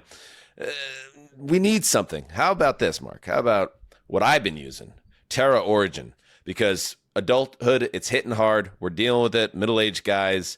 My knees hurt. I hurt my wrist the other day. I punched a door. Shouldn't have done that. And now my wrist hurts. This is stuff that wasn't happening when I was young. So this is where Terra Origin comes in. Are you curious why I punched the door?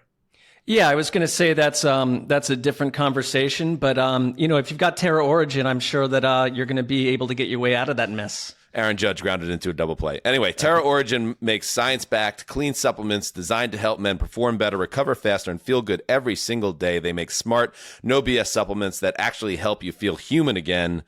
And that's why this is the product that you need. The best part about Terra Origin, no fluff, no fads, just premium, transparent formulas you can trust. It's like upgrading your daily routine from survive to thrive.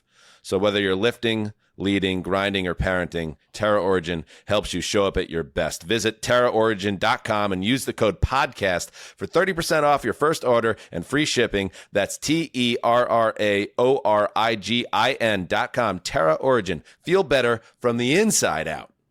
Nationwide is so much more than a great insurance company. They're one of America's largest financial services companies. Like how I'm more than just Peyton Manning. I'm also motivating Manning. When I say insurance, you say financial services. Insurance. Financial services. Insurance. Financial services. Now when I say nationwide, you say is both. Nationwide. Is both. Nationwide. Is both. For your insurance and financial needs, Nationwide is on your side. Nationwide Investment Services Corporation, member FINRA, Columbus, Ohio.